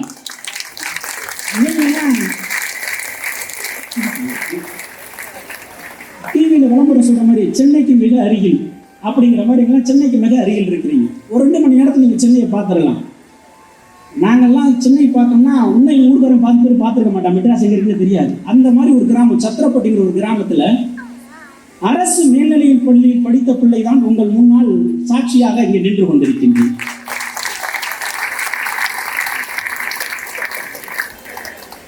அரசு பள்ளியில் இன்றைக்கு அது உங்களைப் போல ஒருவன் தான் இன்று மேடையிலே நின்று கொண்டிருக்கின்றேன். குறிப்பாக சொல்ல வேண்டும் என்று சொன்னால், இந்த இடத்தில் முன்னாள் மாணவர்கள் சங்கம் இடதுபுறம் ஃபுல்லாக அவங்க இருக்கிறாங்க. இந்த வெற்றிக்கு முழு காரணம் யாரும் கேட்டீங்கன்னா அந்த முன்னாள் மாணவர்கள் தான். இந்த முன்னாள் மாணவர்கள் பற்றி ஐயா எனக்கு இன்விடேஷன் கொடுக்க வரப்போ தெரிஞ்சுக்கிட்டேன். ஆனால் மங்களங்கிழார் என்று சொல்லக்கூடிய அந்த பெருமகனாரை நான் கூகுளில் தேடின பொழுது எல்லை போராட்ட வீரர் என்று மட்டும் அறிந்து கொண்டேன். அதற்கு பின் தான் தெரிந்து கொண்டது, எழுத்தறிவித்தவன் இறைவன் என்பதை கூட ஒரு இறைவனாக காட்சியளிக்கக்கூடிய ஒரு மாமனிதன் அந்த மங்களங்கிழார் என்று சொல்லி. இந்த விழாவிலே பேசுவதற்கு ஒரு பெரிய கொடுப்பனை வேணும், மிகப்பெரிய ஒரு கொடுப்பனை வேணும். ஏனென்று கேட்டால், பேசுகின்ற இளம்பரதியாகட்டும், முன்னால் இருக்கக்கூடிய மாணவ மாணவிகள் நீங்களாகட்டும், நாம் பெரும்பான்மை இந்து மதத்தை சார்ந்தவர்களாக இருக்கும். என்னதான் நாம் இந்து மதத்தை சார்ந்தவர்களாக இருந்தாலும் ஊரில் எங்கேயாவது டவுனுக்குள்ள போகிறப்போ, இந்த வாணியம்பாடி பக்கம், ராணிப்பேட்டை பக்கம், விசாரம் பக்கம் போகிறப்ப பார்த்தீங்கன்னா அல்லாஹ் கோயில் மசூதியில் ஒரு சவுண்டு இருக்கும், பாங்கு ஓசை, அல்லாஹு அக்பர் அல்லான்னு ஒரு சத்தம் கேட்டிருப்போம். தெரியாமல் எப்படியாவது ஒரு வாழ்க்கையில் பல முறை நம்ம கேட்டிருப்போம். என்னைக்காவது ஒரு நாள் அந்த மசூதியை கடந்து செல்லக்கூடிய நேரத்தில் அல்லாஹு அக்பர் ஒரு சத்தம் ரெகுலராக கேட்டுக்கிட்டு இருக்கு. இந்த குரல் யாருக்கு சொந்தமானதுன்னு என்னைக்காவது யோசனை பண்ணியிருக்கோமா? ஏதாவது ஒரு சினிமா பாட்டு படித்தா இது எஸ்பிபின்னு சொல்லிடுறோம், ஹரிஹரன் சொல்லிடுறோம், புதுசாக இருக்க யாராவது ஒரு பாடகர் பேரை சொல்லிடுறோம். ஆனால் அந்த அல்லாஹ் கோயிலை கடந்து செல்லக்கூடிய நேரத்தில் கேட்கக்கூடிய அல்லாஹ் அக்பர் என்று சொல்ல குரலுக்கு யார் சொந்தக்காரன் என்று எண்ணி பார்த்ததில்லை. பெரியவர்களே, எங்கள் பிள்ளைகளே, இஸ்லாம் என்று சொல்லக்கூடிய இந்த மார்க்கத்தை நபிகள் ஆரம்பித்தார். நபிகள் அந்த அரேபிய பாலைவன மண்ணிலே அந்த இஸ்லாம் மார்க்கத்தை ஆரம்பித்த போது அந்த ஊரில் இருக்கக்கூடிய பழமைவாதிகள், குறைஷியர்கள் என்று சொல்லக்கூடிய கூட்டம், இவன் புதுசாக ஒரு தத்துவத்தை சொல்லி அடிச்சு துரத்துறாங்க. காடு மேடு மலையில ஒளிஞ்சுக்கிட்டு இருக்கிறாரு நபிகள். ஒரு நாள் முடிவு பண்றாரு, எவ்வளவு நாளுக்கு காடு மலையில ஒளிய முடியும், வாங்க ஊருக்குள்ள போலான்னு. தன்னுடைய மதத்தில் ஒரு 500 பேர் செஞ்சிருப்பாங்க. 500 பேரை கூப்பிட்டுக்கிட்டு எதுவாக இருந்தாலும் நல்லா பார்த்துக்குவாரு, வாங்க உள்ள ஊருக்குள்ள போகணும். ஊருக்குள்ள வர்றாங்க. ஊருக்குள்ள வந்தவனையும் முதலில் எப்படி மதத்துல இன்னைக்கு தாடி வச்சிருக்காங்க இஸ்லாமிய பெரியவர்கள், நோம்பு நூக்குறாங்க, ரம்ஜான் நோம்பு பண்றாங்க, பெண்கள் புர்கா போட்டிருக்காங்க, 5 வேளை தொழுகிறார்கள். இதெல்லாம் முடிவு பண்றதுக்கு ஒரு பொதுக்குழுவை கூப்பிட்டாரு. தன்னுடைய இருக்கக்கூடிய ஆன்மீக பெரியவர்கள் வச்சு கூட்டம் போடுறாரு. அப்படி கூட்டம் போட்டு முதலில் ஒரு பள்ளிவாசல் கட்டினார்கள். உலகத்தின் முதல் பள்ளிவாசல் கீத்துக்கோட்டையில கட்டப்பட்டது. அந்த கீத்துக்கோட்டையில் கட்டப்பட்ட பள்ளிவாசல் பெயர் குவா. குவாப்பான் குழந்தை கத்துதுல, அதுதான் உலகத்தின் முதல் பள்ளிவாசல். அந்த உலகத்தின் முதல் பள்ளிவாசலில் இருந்து தன்னுடைய மார்க்கத்தை எப்படி வழிநடத்துவது என்று சொல்லி அந்த பெருமகனார் ஆலோசிக்கிறார். எத்தனை முறை தொழுவது? சிலர் சொல்றாங்க 3 வேளை சோறு சாப்பிடுறோம், 3 வேளை இறைவனுக்கு அன்று சொல்லி 3 வேளை தொழலாங்கிறாங்க, 4 வேளை 5 வேலை, ஃபைனலாக 5 வேளை டிசைட் ஆயிடுச்சு. தாடி வைக்கிறது அல்லாஹ் அந்த மதத்தினுடைய கடமைகளாம் முடிச்சுட்டு கடைசி ஒரு முடிவெடுத்தார்கள். 5 வேளை தொழுறது முடிவாகி போச்சு. 5 வேளை எப்படி மக்களை மசூதிக்கு அழைக்கிறது அப்படின்னு. ஏன்னா அது பாலைவனம். அப்ப சொல்றாங்க 5 வேளை மசூதி கூப்பிடுறப்ப டமாரா அடிக்கலான்னு சில பேர் சஜஸ்ட் பண்றாங்க. சில பேர் கொம்பு ஊதலான்னு சொல்றாங்க. சில பேர் தீவெட்டியை உயர்த்தி காட்டலாம்னு சொல்றாங்க. ஆனால் அத்தனையும் புறந்தள்ளி விட்டு நபிகள் சொன்னார், ஏன் டமாரா அடிக்கணும்? நம்மளோட ஒற்றை கொள்கை அல்லாஹ் உயர்ந்தவன் என்று சொல்லி, எனவே அல்லாஹ் அக்பர் என்று சொல்லி சொல்வோம் என்று சொல்லிவிட்டு கூட்டத்தில் இருக்கவங்களை பார்த்து கேட்டார், இனிமே தொழுகை நடக்கிறப்ப அல்லாஹ் அக்பர்னு சொல்ல போறோம், முடிவெடுத்தாச்சு. இந்த கூட்டத்தில் இருப்பவர்கள் யார் அல்லாஹ் அக்பர் என்று உலகத்தின் முதலாக சொல்ல போகிறீர்கள் என்று சொல்லி கேள்வி கேட்டார். அத்தனை பேரும் கை தூக்குனாங்க. நான் தான் சொல்ல போறேன். எல்லாம் பெரிய செல்வேந்தர்கள். ஆனால் அத்தனை பேரும் உலகத்தின் முதலாக அல்லாஹ் அக்பர் என்று சொல்லி நான் சொல்லுவதற்கு வாய்ப்பு கொடுங்கள் என்று சொல்லி கை உயர்த்திய போது கடைசி வரிசையில ஒரு இஸ்லாமிய ஒரு ஆப்பிரிக்க நாட்டை சேர்ந்த அடிமை நீக்ரோ பிலால் என்று சொல்லி கூட ஒரு நீக்ரோ அமர்ந்திருந்தார். எல்லாரும் கை தூக்கிட்டாங்க. நான் தான் சொல்ல போறேன், நான் நபிகள்கிட்ட வாய்ப்பு கேட்டாங்க. ஆனா அவர் என்ன பண்ணார், கையை தூக்காம கையை கட்டிக்கிட்டு மேடையில் இருக்கக்கூடிய நபிகளையே பார்த்துக்கிட்டு இருக்காரு. எதுக்குடானா நபிகள் ஏதாவது தண்ணி கொண்டு வர சொல்லுவாரு, பேனா பேப்பர் கேட்பாரு. அதனால அவர் என்ன பணி கொடுக்க போறாருன்னு எல்லாரும் உலகத்தின் முதலாக அல்லாஹ் அக்பர் என்று சொல்லக்கூடிய வாய்ப்பு கொடுங்கள் என்று கேட்ட பொழுது அவர் மட்டும் கையை கட்டிக்கிட்டு இருந்தாரு. அவரை அழைத்து ஒரு சாதாரண அடிமை நீக்ரோவை அழைத்து தான் நபிகள் அல்லாஹ் அக்பர் என்று சொல்லக்கூடிய அந்த வரலாற்று பெருமிதத்தை ஒரு எளியவனுக்கும் இந்த மண்ணில் கொடுத்தது நபிகள் நாயகம். நாம் கேட்கக்கூடிய அல்லாஹ் அக்பர் என்று சொல்லக்கூடிய குரலுக்கு சொந்தக்காரன் யார் என்று கேட்டால் ஒரு எளிய குடும்பத்தை சேர்ந்த ஒரு அடிமை நீக்ரோ தான். பிலாலுக்கு தான் அந்த வாய்ப்பு கிடைத்தது. அதே போல இந்த தேசத்தில் இந்த மண்ணில் எத்தனையோ உயர்ந்த குடிமக்கள் இருக்கின்ற பொழுது ஒரு சாதாரண கிராமத்தில் பிறந்த இளம்பருவிக்கும் இந்த இடத்தில் வாய்ப்பளித்த இந்த பள்ளிக்கு நான் மீண்டும் ஒரு முறை நான் நன்றி சொல்ல கடமைப்பட்டிருக்கிறேன். அதில் குறிப்பா சொல்லன்னா மணி 11:53 அங்கிருந்து 2 பேர் முறைச்சிக்கிட்டு இருக்கான். சனிக்கிழமை சார், இன்னைக்குமா சார் அப்படிங்கிறான். நான் உடனே குப்புசாமியார்கிட்ட கேட்டேன், என்ன சார் கேட்டேன். சனிக்கிழமை லீவ் விட்டுருவங்கன்னாரு. அவங்க பாட அவங்களுக்கு நீங்க லீவ் விட்டுன்னு சொல்லி எல்லாரும் கூட்டு முன்னால் உட்கார வச்சுக்கீங்க. அதனால முறைச்சு பார்க்குறான், சீக்கிரம் பேசி முடிக்கணே, கைமாச்சுங்கிறான். அது எனக்கு தெரியுது. அதனால ரொம்ப அதிகம்ல ஒரு 5 நிமிஷத்துக்கு முடிச்சுக்கிட்டுமா, 5 நிமிஷம் முடிச்சுக்கிட்டுமா. ஆனா ஒரு கண்டிஷன், கேள்வி கேட்பேன். சரியா? கேள்வி கரெக்டாக பதில் சொல்லணும். அந்த கடைசி லைன்ல ஒரு 5 பேர் உட்காந்துற மாதிரி பென்ஷன் தனியாக கூட்டம் போட்டுருக்கேன். அவன் இதுதான் அந்த மரத்தடியில எல்லாரும் பார்வை இங்கே தான் இருக்குது. அதனால இப்போ நான் கேள்வி கேட்பேன். கேள்வி கேட்டால் உடனே நான் பரிசு கொடுப்பேன். உடனே நீங்க சொல்லலாம், கேள்வி நீங்க கேட்பீங்க, பரிசு யாரும் கொடுப்பீங்கன்னு. ஐயா குப்புசாமி ஐயா இருக்கார், கவர் போட வச்சுன்னு சொல்லியிருக்கேன். நான் கேள்வி கேட்பேன், பரிசு நீங்க சொல்ல ஐயா குப்புசாமிகிட்ட வாங்கி கொடுப்பேன். ஏன்னா இந்த பள்ளி பாடவர். சரியா? இப்போ ஆரம்பிக்கலாமா? கேள்வி கேட்கலாமா? என்னடா இன்னைக்கு இந்த சனிக்கிழமை கிளாஸா நடத்திட்டு இருக்கீங்க? ஒன்றும் இல்லை, இப்போ பேசுகிற இளம்பர்கள் நாங்கள் உள்ளே வரும்போது பார்த்தீங்கன்னா எங்கள் பெருமரியாதைக்குரிய ஐயா பாண்டியன் ஐயா கூட நாங்கள் கூட வந்தோம். வரும்போது பார்த்தீங்கன்னா அந்த ஒரு சைரன் சவுண்டு கேட்டதா நாங்கள் வரும்போது, அது முன்னால் காவல்துறை வர்றாங்க, எஸ்கார்டு வர்றாங்க. அதுக்கப்புறம் அரசு வண்டியில் வந்தோம். நான்லாம் ஸ்கூலில் படிக்கும்போது சத்தியமாக இப்படி வரும்னு நினச்சே பார்க்குறேன். ஏன்னா கவர்மெண்ட் ஸ்கூல் உங்களை மாதிரி தான் நானும். சரியா? உங்களை மாதிரி கவர்மெண்ட் ஸ்கூலில் படித்த பிள்ளைங்க நானும். உங்களை மாதிரி தான் கூட்டத்தில் உட்காந்துருந்த ஆளு. இப்போ கூட்டத்தில் உட்காந்துருக்க ஆளு தான் இன்னைக்கு மேலே நின்றுக்கிட்டு இருக்கேன். இப்போ இங்கே இருக்கக்கூடிய நமக்கு இருக்கக்கூடிய ஒற்றுமை என்ன தெரியுமா? அது எஸ்சி பிசி எம்பிசி எல்லாம் இருந்தாலும் நமக்குள்ள ஒற்றுமை என்னன்னா வறுமை. அது மட்டும்தான் நமக்கு எல்லாருக்கும் உள்ள எல்லா ஜாதிக்கு இருக்கக்கூடிய ஒற்றுமை. அரசு பள்ளியில் இருக்கக்கூடிய நமக்கான ஒற்றுமை என்னன்னா அதுதான். ஏன்னா சில நேரங்களில் பள்ளிக்கூடத்தில் தான் ஃபீஸ் கட்ட சொல்லுவாங்க. முதல் 5 நாள் டைம் கொடுப்பாங்க. 50 பேர் ஒரு 20 பேர் கட்டிடுவான். 5 நாள் முடிஞ்சு ஒரு 2 நாள் கிரேஸ் டைம் கொடுப்பாங்க. அதில் ஒரு 10 பேர் கடைசி கெட்டாமல் கையெழுத்து கொடுத்துனா ஒரு 10 பேர் தூக்குவோம். உண்மையா இல்லையா? வீட்டில் அப்பா அம்மாட்ட இருக்காது. அம்மா என்கிட்ட ஓடி பிடிச்சி நம்மளை பள்ளிக்கூடத்துக்கு அனுப்பி விட்ருவாங்க. ஓடி பிடிச்சி அனுப்பி நம்மளை பள்ளிக்கூடத்துக்கு அனுப்புகிறாங்க இல்லையா? அந்த மாதிரி கூட்டம் தானே நம்ம அரசு பள்ளி. அந்த மாதிரி கூட்டத்தில் இருந்தவன் தான் இன்றைக்கு மேடையில் நின்றுட்டு இருக்கிறேன். நம்மளால ஜெயிக்க முடியுமா? நம்ம அரசு பள்ளி நம்மளால ஜெயிக்க முடியுமா அப்படின்னா நம்மளால் முடியும். நம்மளால் முடியும்.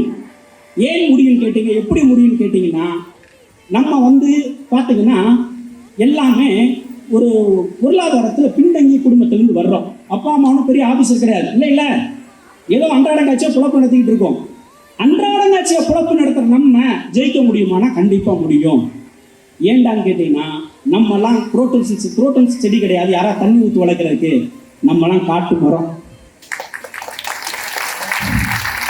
நமக்கு வளர்றப்பயே அத்தனை தாங்கி வளர்ந்துக்கிட்டு இருக்கிறோம். ஏரியில் வைக்கிற மரம் பார்த்தீங்கன்னா ஆடு கடிச்சிட்டு போகும், அப்பயும் வளரத்தான் செய்யும். மழை பெய்யாது வளரும், மின்னல் அடிக்கு வளரும், புயல் அடித்தாலும் ஸ்ட்ராங்காக வளருது. யாரான்னு கேட்டீங்கன்னா நம்ம அரசு பள்ளி மாணவர்கள் நம்ம மட்டும்தான் ஸ்ட்ராங்காக வளர முடியும். நமக்கெல்லாம் எடுத்துக்காட்டாக ஐயா குப்புசாமி உட்கார்ந்து இந்த பள்ளியில் படித்த மாணவர், அவர் குரோட்டன் செடி கிடையாது ஐயா குப்புசாமி. நம்மளை பாரி அடிபட்டு உதைப்பட்டு இன்றைக்கு பெற்றோர்கள் நம்ம மாதிரி எளிய குடும்பத்தில் இருந்து வந்தவர் தான் ஐயா. இப்போ பேசுகிற நான் உடனே எனக்கு எங்கள் அம்மா 4ஆம் கிளாஸ் படித்தது. எங்கள் அம்மா 4ஆம் கிளாஸு, நான் எம்ஏ பிஎல் எம்ஃபில், இன்னைக்கு 4ஆம் கிளாஸ் படித்தது. இன்னும் ஒரு படி மேலே போய் சொல்லணும்னா எங்கள் வீடு குடிசை வீடு. எங்கள் வீடு குடிசை வீடு சொன்னால் நம்ப மாட்டேங்க. நீ ஃபேஸ்புக் வந்து பழைய போட்டோ போட்டு விட போகிற. எங்கள் வீடு குடிசை வீடு. ஐயா அவங்க சொன்னீங்க நீங்கள் ஒரு செய்தி,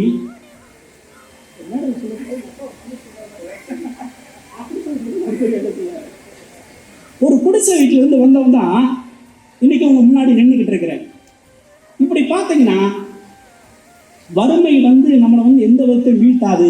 நம்ம முயற்சி செய்யாமல் இருக்கக்கூடிய ஒன்று மட்டும்தான் இன்றைக்கு நமக்கு ஆகாத ஒன்றாக இருக்கும். இதில் ஒரே ஒரு செய்தியை மட்டும் நான் சொல்லிட்டு முடிச்சுக்கிறேன். என்னன்னு கேட்டீங்கன்னா, சனிக்கிழமை வீட்டுக்கு சீக்கிரம் போகணும்.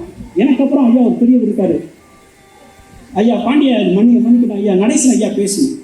அதனால இப்போ ஒரு கேள்வியில் ஆரம்பிச்சிடறேன். 501 பதில் சொன்னான். எவ்வளவு? 501. 2 பேர் கேட்டால் 1002 கூட ஐயா கொடுப்பார் குப்புசாமி ஐயா. சரியா குடிக்காட்டார் ஐயா. அவர் படித்த பள்ளி.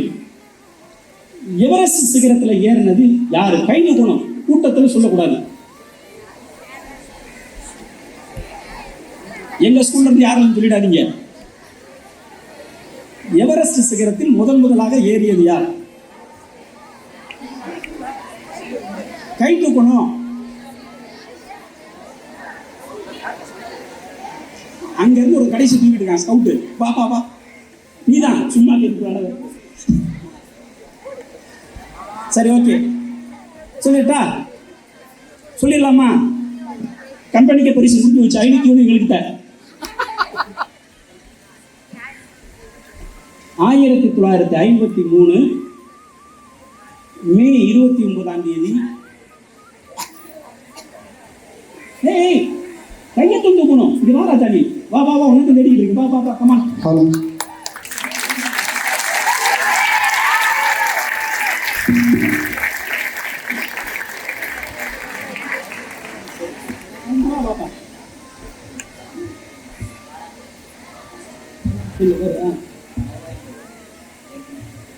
அதாவது ஒரு பானை சோத்துக்கு ஒரு சோறு பதங்கிற மாதிரி உங்க அத்தனை பேரோட கேப்டன் இருந்தா அங்கே கூடுற கேப்டன் எங்க டீமை இதை நான் கால்சியா போட மாட்டேன் கேப்டன் சொல்லிட்டாரு. ஓப்பன் ஹிலாரின்னு சொல்லிட்டு மங்களம் ஹிலாரி என்னக்கும் அப்படிங்கிற மாதிரி பேசுறாரு. காட்டுக்கு 501 அவருக்கு மட்டும்தாங்க. டீமுக்கு கிடையாது, கேப்டனுக்கு மட்டும்தான். சார் உடனே கூட கேப்டன் வாங்க கேப்டன்.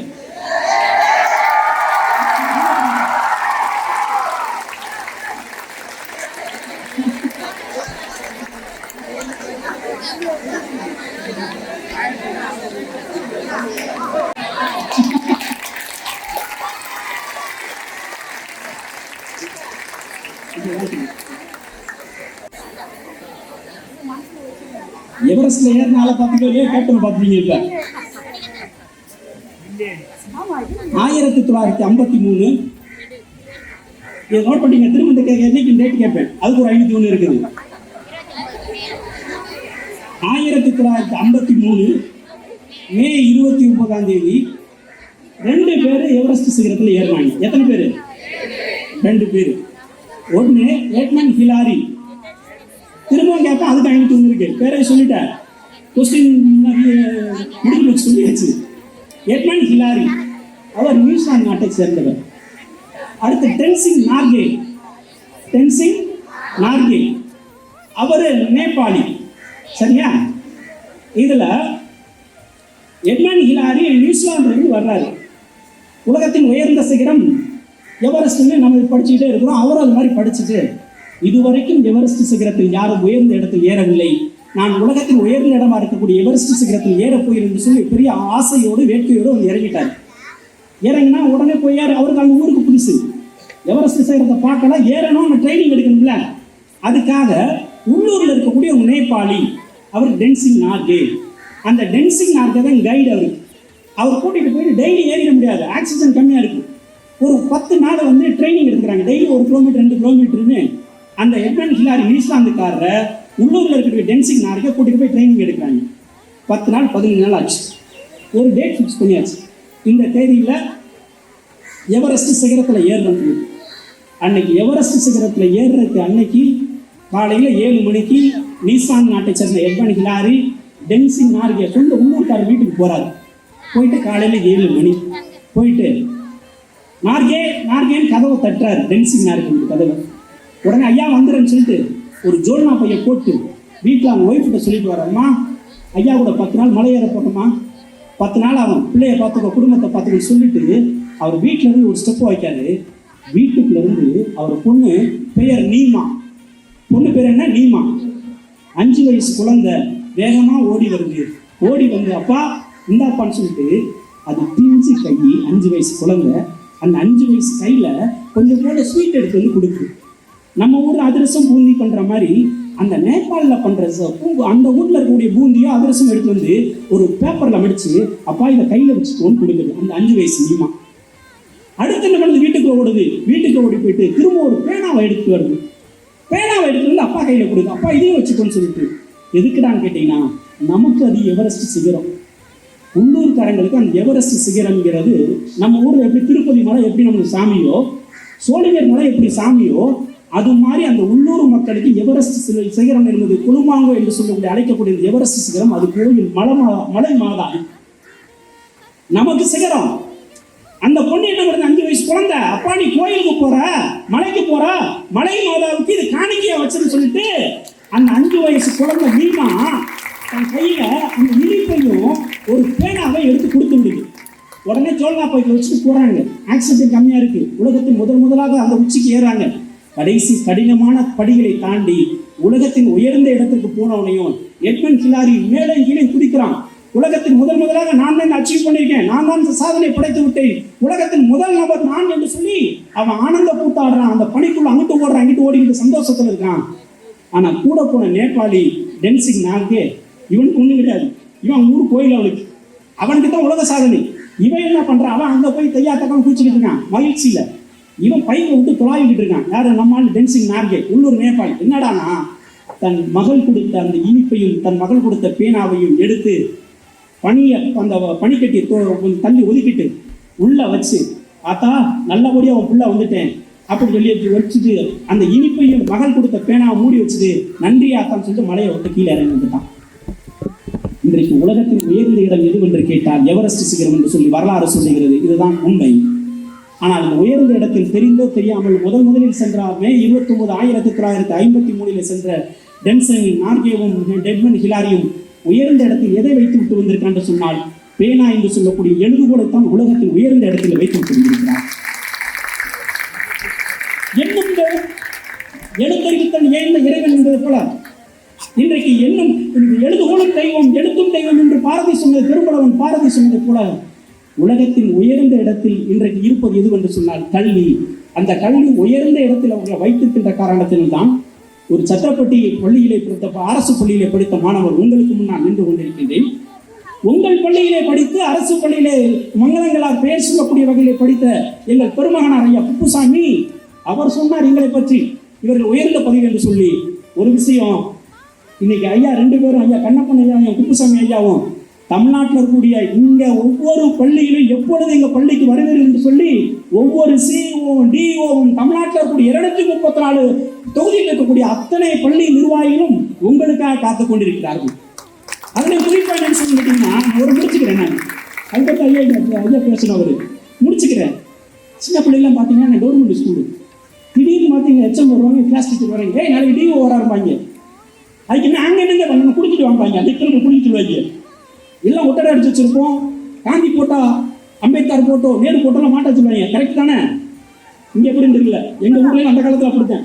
சிஓ டிஓ வந்துட்டு உனையும் அப்படி பார்த்தீங்கன்னா சிஓ டிஓ வராருன்னா கடைசியாக வந்து அமைதியாக உட்காந்துருப்போம். வந்துட்டாரு அப்படின்னு சொன்னோனையும் இது இயல்பாக நடக்கிறது. சினிமாவில் பார்த்தீங்கன்னா இதே மாதிரி சிஓ டிஓ வருவாங்க. வடிவேல் படத்தில் ஒரு படத்தில் ஆண்டைக்கு பக்கத்தில் கண்ணு தெரியுமா, எனக்கு சிஓ டிஓல அதான் வரும். நம்ம வடிவேல் படத்தில் கேட்பாங்க, ஆந்தைக்கு கண்ணு தெரியுமா, அதுதான் ஞாபகத்துக்கு வரும். இப்படி எதுக்கு சொல்கிறேன்னு கேட்டிங்கன்னா, சிஓடிஓலாம் பார்த்து உங்களை மாதிரி மிரண்டு போயிருந்த ஒரு சாதாரண அரசு பள்ளி மாணவன் தான் இன்றைக்கு டைரக்டர் ஐயா கூட இணைந்து பணியாற்றக்கூடிய ஒரு வாய்ப்பை இறைவன் கொடுத்திருக்கிறார், இந்த அரசு பள்ளி கொடுத்திருக்கிறது. எனவே நம்மளால முடியுமானா நம்மளை விட்டா யாராலையும் முடியாது. கவர்மெண்ட் ஸ்கூலால நம்மளால மட்டும்தான் முடியும். நம்மளால முடியலன்னா யாரால முடியாது என்று சொல்லிக்கொண்டு உங்களில் ஒருவர்களாகத்தான் நாங்கள் மேடையில் இருக்கக்கூடிய ஐயா பாண்டியன் ஐயா, எல்லாத்துக்கும் மேல பாண்டியன் ஐயா, ஐபிஎஸ் ஐயா, இப்படி எல்லாம் பார்த்தீங்கன்னா உங்கள்ல இருந்து உருவான ஆட்கள் தான் என்று சொல்லிக்கொண்டு நல்ல வாய்ப்புக்கு நன்றி சொல்லி விடைபெறுகிறேன். நன்றி, வணக்கம்.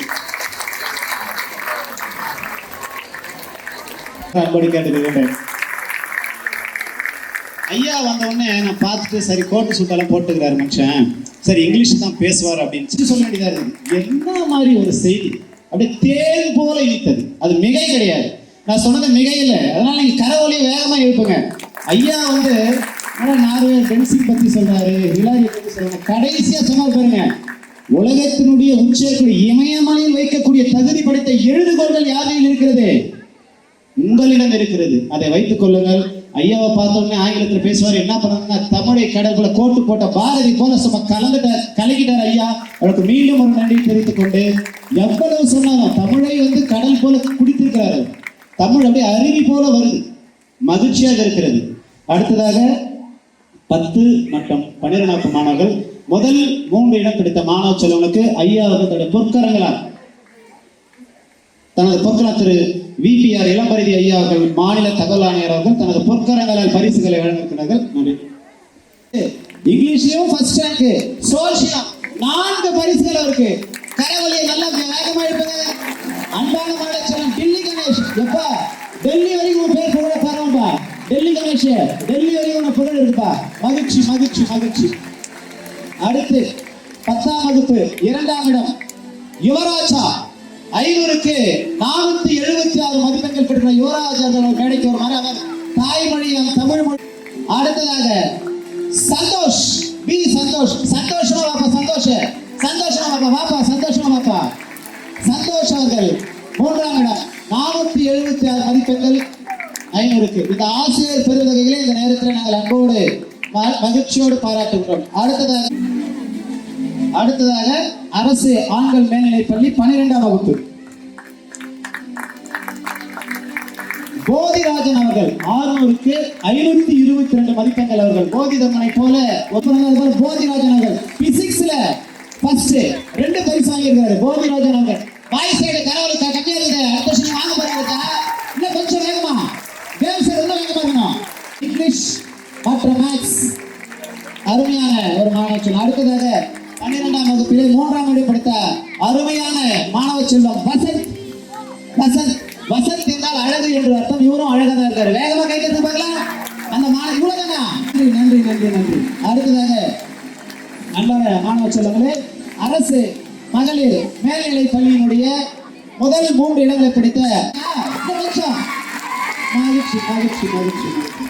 அடுத்ததாக நர்மதா அவர்கள், நறுமணம் வீசக்கூடிய ஆட்டம் பிடித்த நர்மதா 10ஆம் வகுப்பில் 2ஆம் 476 தமிழ் அறிவியலில் 100க்கு இணையான மதிப்பெண்கள். கரவொலி எழுப்புமாறு அன்போடு கேட்டுக்கொள்கின்றோம். வேகமா சவுண்ட் பத்தல, ஃபர்ஸ்ட் செகண்ட் தேர்ட். நர்மதா அவர்கள் 10ஆம் வகுப்பு வகுப்பில் 2ஆம் இடம், தமிழ் பாடத்தில் முதல் 3ஆம் இடம் பிடித்த மாணவ செல்வி பாவனா அவர்களை மேடைக்கு வருமாறு அன்போடு கேட்டுக்கொள்கிறோம். 474 மதிப்பெண்கள் பெற்றோரோடு வருகிறார். மகிழ்ச்சி. அடுத்தது 2 மதிப்பெண்கள் தமிழ் பாடத்தில் முதல் மதிப்பெண், இயற்பியல் முதல் 94. மோனிஷா அவர்களை அன்போடு கரவொலியோடு இன்னும் கொஞ்சம் வேகமா உங்களுடைய ஊக்குவிக்கதானா வேகமா அடுத்ததாக 12ஆம் வகுப்பில் 2ஆம் இடம் ஏடி மோதினி அவர்கள் 567 மதிப்பெண்கள். உடன் படித்த ஒரு மாணவருடைய குழந்தை என்பது இந்த நேரத்தில் நீங்க தெரிந்து கொள்ள வேண்டிய தெரிந்த விஷயம். அடுத்ததாக 12ஆம் வகுப்பில் 3ஆம் இடம் கண்ணகி 566, எக்கனாமிக்ஸில் முதலிடம், காமர்ஸில் முதலிடம். திருவாளர் சிஎம் நடேசன் அவர்கள். நான் ஏற்கனவே சொன்ன மாதிரி தமிழ்நாட்டின் பல்வேறு நீதிமன்றங்கள்ல அவங்க வழக்காடி பல்வேறு வழக்குகளில் பேர் வெற்றி பெற்றவங்க. பல்வேறு வழக்குகளில் உங்களுக்கெல்லாம் கோர்ட்டில் சினிமாலெலாம் பார்த்துருப்பீங்க, நீதிமன்றத்தில் எப்படி வழக்காடுவாங்க. அவங்களோட டாக்டர் MBBS MDயில் ஆப்ரேஷன் பண்ணும்போது மயக்க மருந்து போடுவாங்கல்ல, தெரியுமா? நம்ம இப்போவே பாதி மயக்கம் வந்த மாதிரி தான் இருக்கும். மருந்தே போடாமல் ஊசியே போடாமல் மயக்கம் வந்த மாதிரி பல நேரங்களில் நம்ம ஆயிடும். ஆனால் அறுவை சிகிச்சை செய்யும் போது மயக்க மருந்து கொடுப்பாங்க. ஒரு துளி மயக்கம் அதிகமாயிடுச்சுன்னா கூட நம்ம அப்படியே இறந்து போயிடும். மிக கடுமையான சிறப்பான, அதே சமயம் சிறப்பான ஒரு படிப்பு அறுவை சிகிச்சையின் போது கொடுக்குற மயக்கவியல் துறை. சரியா? அதை படிச்சிருக்காங்க. அது மட்டும் இல்லாமல் சூப்பர் ஸ்பெஷாலிட்டியா பல்வேறு உறுப்புகள், இதயம், நுரையீரல், கிட்னி இப்படி போயிடுச்சுன்னா, செயல் இருந்துச்சுன்னா அப்படிப்பட்ட நோயாளிகளுக்கு அதிதீவிர நோயாளிகளுக்கு சிகிச்சை அளிக்கக்கூடிய படிப்பையும் அவங்க டாக்டர் படிச்சிருக்காங்க. இது எதுக்காக உங்களுக்குன்னா, நீங்கள் கூட டாக்டர் MBBS படித்தாலே டாக்டர், இனிமேல்லாம் வெறும் MBBS படித்தா டாக்டர்னே சொல்ல முடியாது. ஒரு காலத்தில் கம்பவுண்டர் மாதிரி ஆகிடும் MBBS படித்தாலே. எந்த துறை எடுத்தாலும் அந்த துறையில் மிக மூத்த நிலைக்கு, மிக உயர்ந்த நிலைக்கு செல்ல வேண்டும் என்பதற்காக சொல்கிறேன். அதே மாதிரி அவருடைய மகனாரையும் அவர் போலேயே ஒரு சிறந்த வழக்கறிஞராக மாநில தலைமை வழக்கறிஞர்கிட்ட உதவியாளராக ப்ராக்டிஸ் பண்ணிட்டு வர்றாரு. அவருமே சிறந்த வழக்குகளில் தீர்வுகள் கிடைப்பதற்கு நிறைய வழக்குகளில் வாதாடி இருக்காரு. அப்படிப்பட்ட சிறப்புமிக்க ஐயா அவர்களை உங்களுக்கு வாழ்க்கை வழங்குமாறு அன்புடன் வைக்கிறேன். தம்பி இளம்பதி சொன்னார், ஒரு ஐயா பேச போவாங்க. ஏன்னா எனக்கு பேச தெரியாது, புதிய. ஏன்னா நான் ஜட்ஜு முன்னாடி ஆய்வு பண்ணியிருக்கேன். அப்போ ஜட்ஜு ஒருத்தர் இருப்பார், நான் நின்று பேசுவேன். ஆனால் நீங்கள் ஒரு பேர் உட்காந்துக்கிறீங்க. அதனால் இது பேசுறதுக்கு தயக்கம். மேடை பேச பழக்கமில்லை. நான் இந்த மேடையில் அமர்ந்து நான் என்னுடைய இளமை பருவத்தை எண்ணி பார்த்தேன். நான் எவ்வாறு எலும்பு ஸ்கூல் போனேன், ஃபஸ்ட்டு டே. அப்போல்லாம் ஃபஸ்ட்டு நேரம் மே மாதத்தில் அட்மிஷன் கிடையாது, மே ஜூனில். அப்போல்லாம் சரஸ்வதி பூஜைக்கு எங்களெல்லாம் பொறிக்கடலை வாங்கி கொடுத்துட்டு ஸ்கூலில் சேர்ப்பாங்க. அது மாதிரி இருந்து அந்த எனக்கெல்லாம் கவர்மெண்ட் ஸ்கூல்கிட்ட வேறு ஸ்கூலே கிடையாது. எங்கெல்லாம் கவர்மெண்ட் ஸ்கூல் ஒன்று தான், வேறு ப்ரைவேட் ஸ்கூலே கிடையாது, கேள்விப்பட்டது கிடையாது. அப்போல்லாம் நான்லாம் நினைச்சது படிக்க முடியாது, கிடைச்சது படித்தோம். கிடைச்ச போது எது கிடையாது அதை படிச்சுட்டு வந்தோம். நாங்களாம் சின்ன வயசில் தினப்பள்ளிக்கூடத்தில் வாய்ப்பாடு 16 வரைக்கும் சொல்லணும். வேறு ஒன்றுமே வேறு பாடப்பட்டுமே இல்லை. ஏதோ 3-4 சாப்டர் இருக்கும். அரிச்சூடி, அவையார் பாட்டு, திருக்குறள் ஒரு 4 ஒரு 10 இது மாதிரி தான் படிப்போம். ஆனால் அந்த வாய்ப்பாடு மட்டும் கால் வாய்ப்பாடு, அரை வாய்ப்பாடு, முக்கால் வாய்ப்பாடுலாம் தருவாக இருக்கும். அதெல்லாம் எதுக்கு எனக்கு உதவுச்சுன்னா, நான் MSc bio statistics, bio mathematics, bio chemistry படிக்கிறப்போ நான் ஒரு நாள் எங்கள் 17 பேர் ஸ்டூடெண்ட் ஒரு நாள் பாஸ் பண்ணேன். எங்கள் காலேஜ் காலேஜில் நான் இங்கிலீஷ் காலேஜ் தான் படித்தேன். 100 கிலோமீட்டர் 100 கிலோமீட்டர் போவேன். எங்களுக்கு வாழ்க்கை எதை படிக்கணும் எதை படிக்கூட தெரியாது. உங்களுக்கெல்லாம் உங்கள் ஏரியாவில் இருக்கிற பாண்டிய மாதிரி எங்களுக்கு தூண்டுகோலாம் யாரும் கிடையாது. எங்கள் ஊரில் ஒரு தந்தி வந்தால் கூட தந்தி படிக்கிறதுக்கு யாருக்கும் தெரியாது. அந்த மாதிரி கிராமத்தில் குக்கிராமத்துலேருந்தே சென்னை டவுன் மேல்நிலைப் பள்ளியில் படித்தேன். நான் படித்து இங்கே திரும்பி எனக்கு வாய்ப்பு கிடச்சது. பெங்களூருக்கு போயிட்டு பெங்களூரில் படித்து அந்த ஊரில் நீதிமன்றத்தில் வக்கீலாக இருந்து அதுக்கப்புறம் இப்போ தகவல் ஆணையம் உங்கள் முன்னாடி வந்து நின்றுது. தேங்க்யூ. எத்தனையோ சூழல்களிலிருந்து வந்த நம்மை ஒரு மனிதனாக மாற்றக்கூடிய, உயர்ந்த நிலைக்கு நம்மை உயர்த்தக்கூடிய, நமக்கெல்லாம் வழிகாட்டக்கூடிய, ஏணியாக இருந்து தான் ஏற்றிவிட்ட இடத்தில் இருந்து கொண்டு தன் மாணவன் உயர்ந்த நிலையில் சென்றால் மகிழ்ச்சி அடையக்கூடிய ஒரே துறை ஆசிரியர் துறை தான். அத்தகைய கடவுளுக்கு இணையான, கடவுளோட மேலான இந்த மாணவ செல்வங்களை இந்த நிலைக்கு உயர்த்திய நமது 2 அரசு மேல்நிலைப் பள்ளியுடைய ஆசிரியர் பெருந்தகைகளை இந்த நேரத்திலே கனிவோடு நாங்கள் மரியாதை செய்ய கடமைப்பட்டிருக்கின்றோம். ஆகவே என் அன்பான மாணவ செல்வங்களே, ஐயா சொன்னது போல நாங்கள் எல்லாம் கூட அரசு பள்ளியில் படித்த மாணவர்கள் தான். நாங்கள் இந்த நேரத்திலே ஒரு அரசு பள்ளியிலே ஆசிரியராக இருப்போம் என்றால் எங்களுடைய ஆசிரியர் போட்ட பிச்சை தான். எங்களுக்கு கணிதம் என்றால் என்னன்னே தெரியாது. எங்க டீச்சர் தான் கூப்பிட்டு இந்த மாதிரி இருக்குது, இந்த மாதிரி பண்ணணும். ஆங்கிலம் என்ன, ஐயா பார்த்தோன்னே கோட்டு பார்த்து பயந்துட்டேன் நான். ஐயோ ஆங்கிலத்தை பேசுறேன், என்ன பண்றதுன்னு சொல்லிட்டு அந்த மாதிரி ஆங்கிலத்தை கண்டு நாங்கள் பயந்து ஓடிய காலத்தில் ஆங்கிலம் என்பது ஒரு அறிவல்ல, அது ஒரு மொழிதான் என்று எங்களுடைய பயத்தை போக்கி எங்களுக்கு பாடம் கற்பித்த ஆசிரியர் இன்றும் எங்களுடைய நினைவில் இருக்கின்றார். கொஸ்டின் டேக் என்றால் என்னவென்றே தெரியாது. படிக்கின்ற போது அந்த அம்மையார், மதிப்புக்குரிய அம்மையார் அவர்கள் எங்களை அழைத்து வருவோம், நம்ம வந்து நெகட்டிவா பாசிட்டிவ் போட்டு அது ஒரு இது இருக்கிற கன்ஸ்ட்ரக்ஷன் சொல்லுவாங்க. இன்று வரை எங்கள் நினைவில் இருக்கிறது. நாம் வணங்கக்கூடிய தெய்வங்கள் நம்முடைய பெற்றோர்களை அழைத்து நாம் என்றும் நம்முடைய நினைவில் வைத்துக் கொள்ளக்கூடிய நம்ம ஆசிரியர்களை, நீங்கள் ஆசிரியர்கள் சொல்வதை கேட்க வேண்டும். அவர்கள் தான் நம்முடைய வழிகாட்டி. ஆசிரியர்களுடைய பிச்சையால் வளர்ந்த என்னை போன்ற நூற்றுக்கணக்கான ஆசிரியர் கணக்கான ஆசிரியர்கள் அரசு உயர்வன் என்று தமிழகத்தில் இருந்து கொண்டிருக்கிறார்கள். அத்தகைய ஆசிரியர்களை இந்த முன்னாள் மாணவர் சங்கத்தின் சார்பாக நாங்கள் பெருமைப்படுத்துவதில் மற்றற்ற மகிழ்ச்சி அடைகின்றோம், களிப்படைகின்றோம். அந்த ஆசிரியர் பெருமைகளை எடுத்து கூறி அவர்களை கௌரவிக்க இருக்கின்றார்கள். நீங்கள் அனைவரும் ஒவ்வொரு முறையும் உடைய கரவொலிகளை விண்ணை தாண்ட வேண்டும் என்று கனிவோடு கேட்டுக்கொள்கின்றேன். நன்றி. வகுப்பில் 100% தேர்ச்சி அளித்த ஆசிரியர்கள் கௌரவிக்கப்படுகிறார்கள். முதலாவதாக எம் லக்ஷ்மணன். இப்பள்ளியில் படித்து இப்பள்ளியிலேயே ஆசிரியராக என்பதை தெரிவித்துக் கொள்கிறோம். அடுத்ததாக என்று அழைக்கப்படும் அன்பாக வி சொக்கலிங்கம் அவர்களை அழைக்கிறோம்.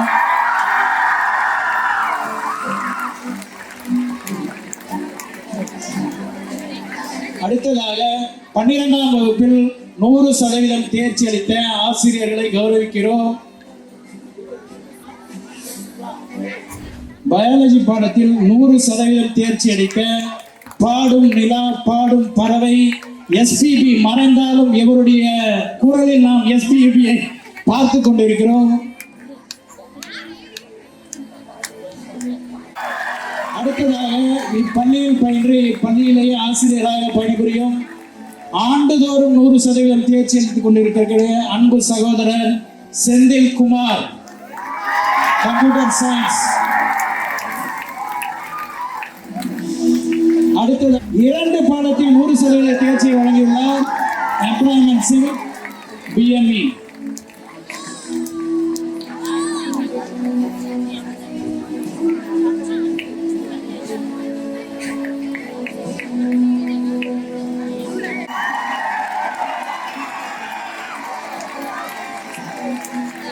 மாணவர்களை தன்னுடைய ஒழுக்கத்தாலும் யோகாவாலும் வழிநடத்தி கொண்டிருப்பவர்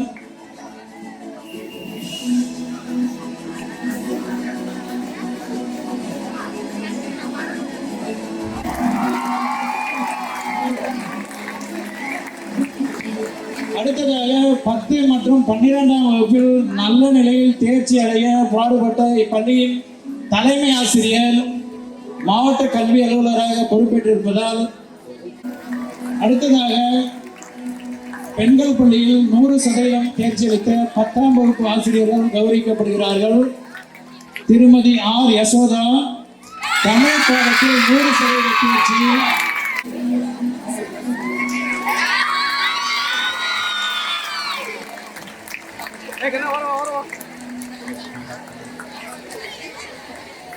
திருமதி செல்வி தொடர்ந்து கௌரவிக்கப்படுகிறார்கள். அடுத்ததாக சரிதா தமிழ் பாடத்தில் 100% தேர்ச்சி. அடுத்தது ஆங்கிலம் பாடத்தில் முதல் 100% தேர்ச்சி அளித்த என்.ஏ. தேவி.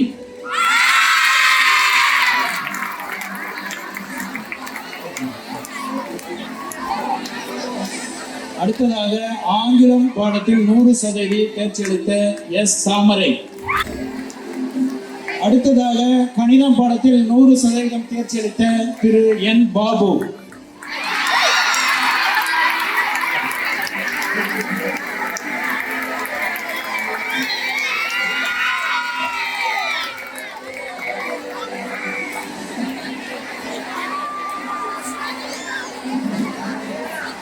அடுத்ததாக கணிதம் பாடத்தில் 100% தேர்ச்சி அளித்த ஆசிரியை திருமதி பி.எல். தனலட்சுமி.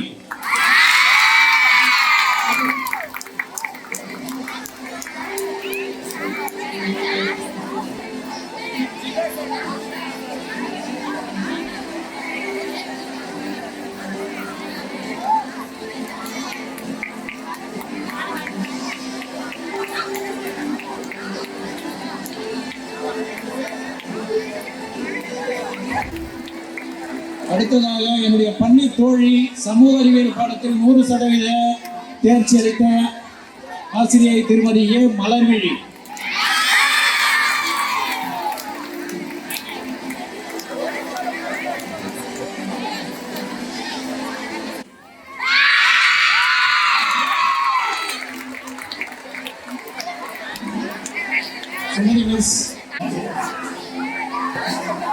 சுமதி மிஸ். அடுத்ததாக அறிவியல் பாடத்தில் 100% தேர்ச்சி அளித்த வி. ராஜலட்சுமி ஆசிரியர்கள் கௌரவிக்கப்படுகிறார்கள். முதலாவதாக திருமதி பி.ஜே. விஜயா தமிழ்.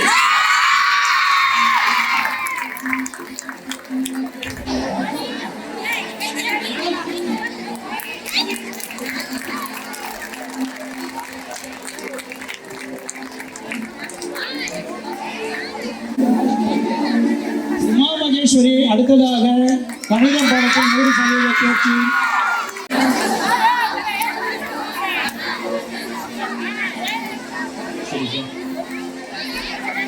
அடுத்ததாக இயற்பியல் பாடத்தில் 100% தொடர்ந்து 100% அளித்துக் கொண்டிருக்கும் ஆசிரியை திருமதி டி. சீதா.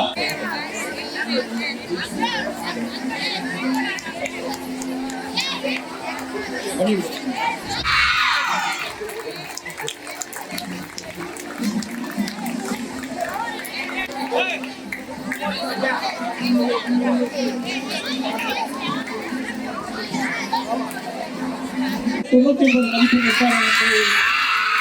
நம்மோடு தெரிவித்துக் கொள்கிறோம். அடுத்ததாக தொடர்ந்து 100% அளித்துக் கொண்டிருக்கும் சிறந்த மதிப்பெண் எடுப்பதற்கும் சிறந்த தேர்ச்சியை கொடுத்தமைக்காகவும் பள்ளியுடைய தலைமை ஆசிரியை திரு ஆசா நம்முடைய முன்னோடி என்று அனைத்து பெருமைகளுக்கும் சொந்தக்காரர்கள் இந்த ஆசிரியர்களே. இந்த ஆசிரியர்களை பெருமையாக பல ஆண்டுகளாக சிறப்பாக செய்து கொண்டிருக்கும் பணி செய்து கொண்டிருந்த அனைத்து பெருந்தகைகளையும் வாழ்க வாழ்க வாழ்கவே.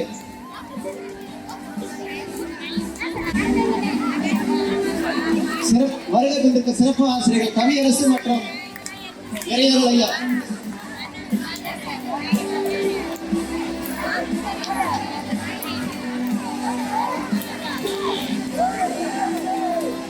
மாணவ செல்வங்களே, இவ்வளவு சிறப்பான இந்த நிகழ்ச்சி உங்களுடைய எதிர்காலத்திற்காக, நீங்கள் சிறப்போடு இருக்க வேண்டும் என்பதற்காக, நீங்கள் உங்கள் வாழ்விலே ஏற்றம் பெற வேண்டும் என்பதற்காக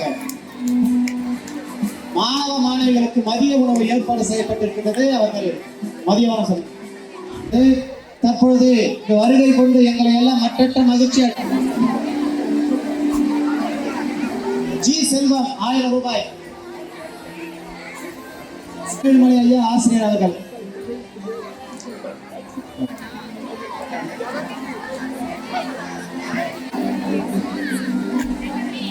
அனைத்து நன்கொடையாளர்கள், சிறப்பு விருந்தினர்கள், மாணவ செல்வம், நீங்கள் உங்கள் மனதில் டி.எல். செல்வம் ஐயா அவர்கள், எம்.எஸ். நடராஜன் ஐயா அவர்கள்,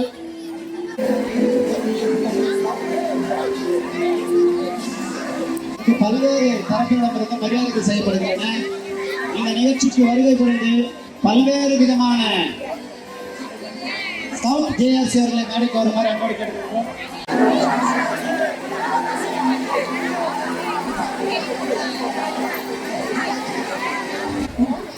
ஜேஆர்சி கேட்ஸ் கிடையாது.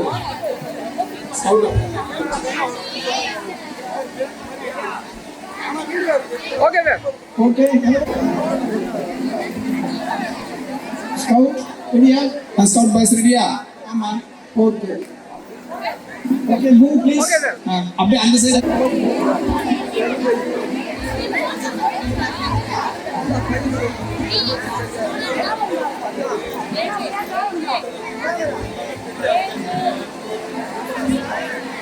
நன்றி ரே.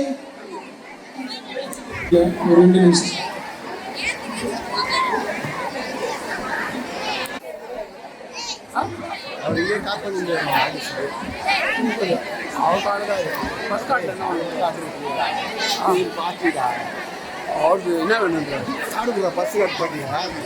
பிடிஏ எஸ்எம்டிசி உறுப்பினர் தலைவர் அவர்களுக்கும் விழாவுக்கு நன்கொடை அளித்து உரை புரிந்த பொதுமக்களுக்கும் அடிப்படை வசதி செய்து கொடுத்திருக்கும் நன்றி. மாணவ மாணவர்களுக்கு மற்றும் உணவு வழங்கிய நல்லுள்ளங்களுக்கு நன்றி. யூடியூப் வசதி மற்றும் மேடை அலங்காரம் அமைத்து கொடுத்தவர்களுக்கும் வருகை புரிந்த பெற்றோர் மற்றும் அனைவருக்கும் நன்றி நன்றி நன்றி.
நன்றி.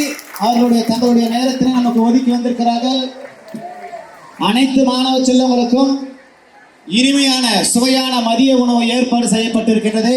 அந்த உணவினை அருந்தி மனநிறைவு மற்றும் வயிறு நிறைந்து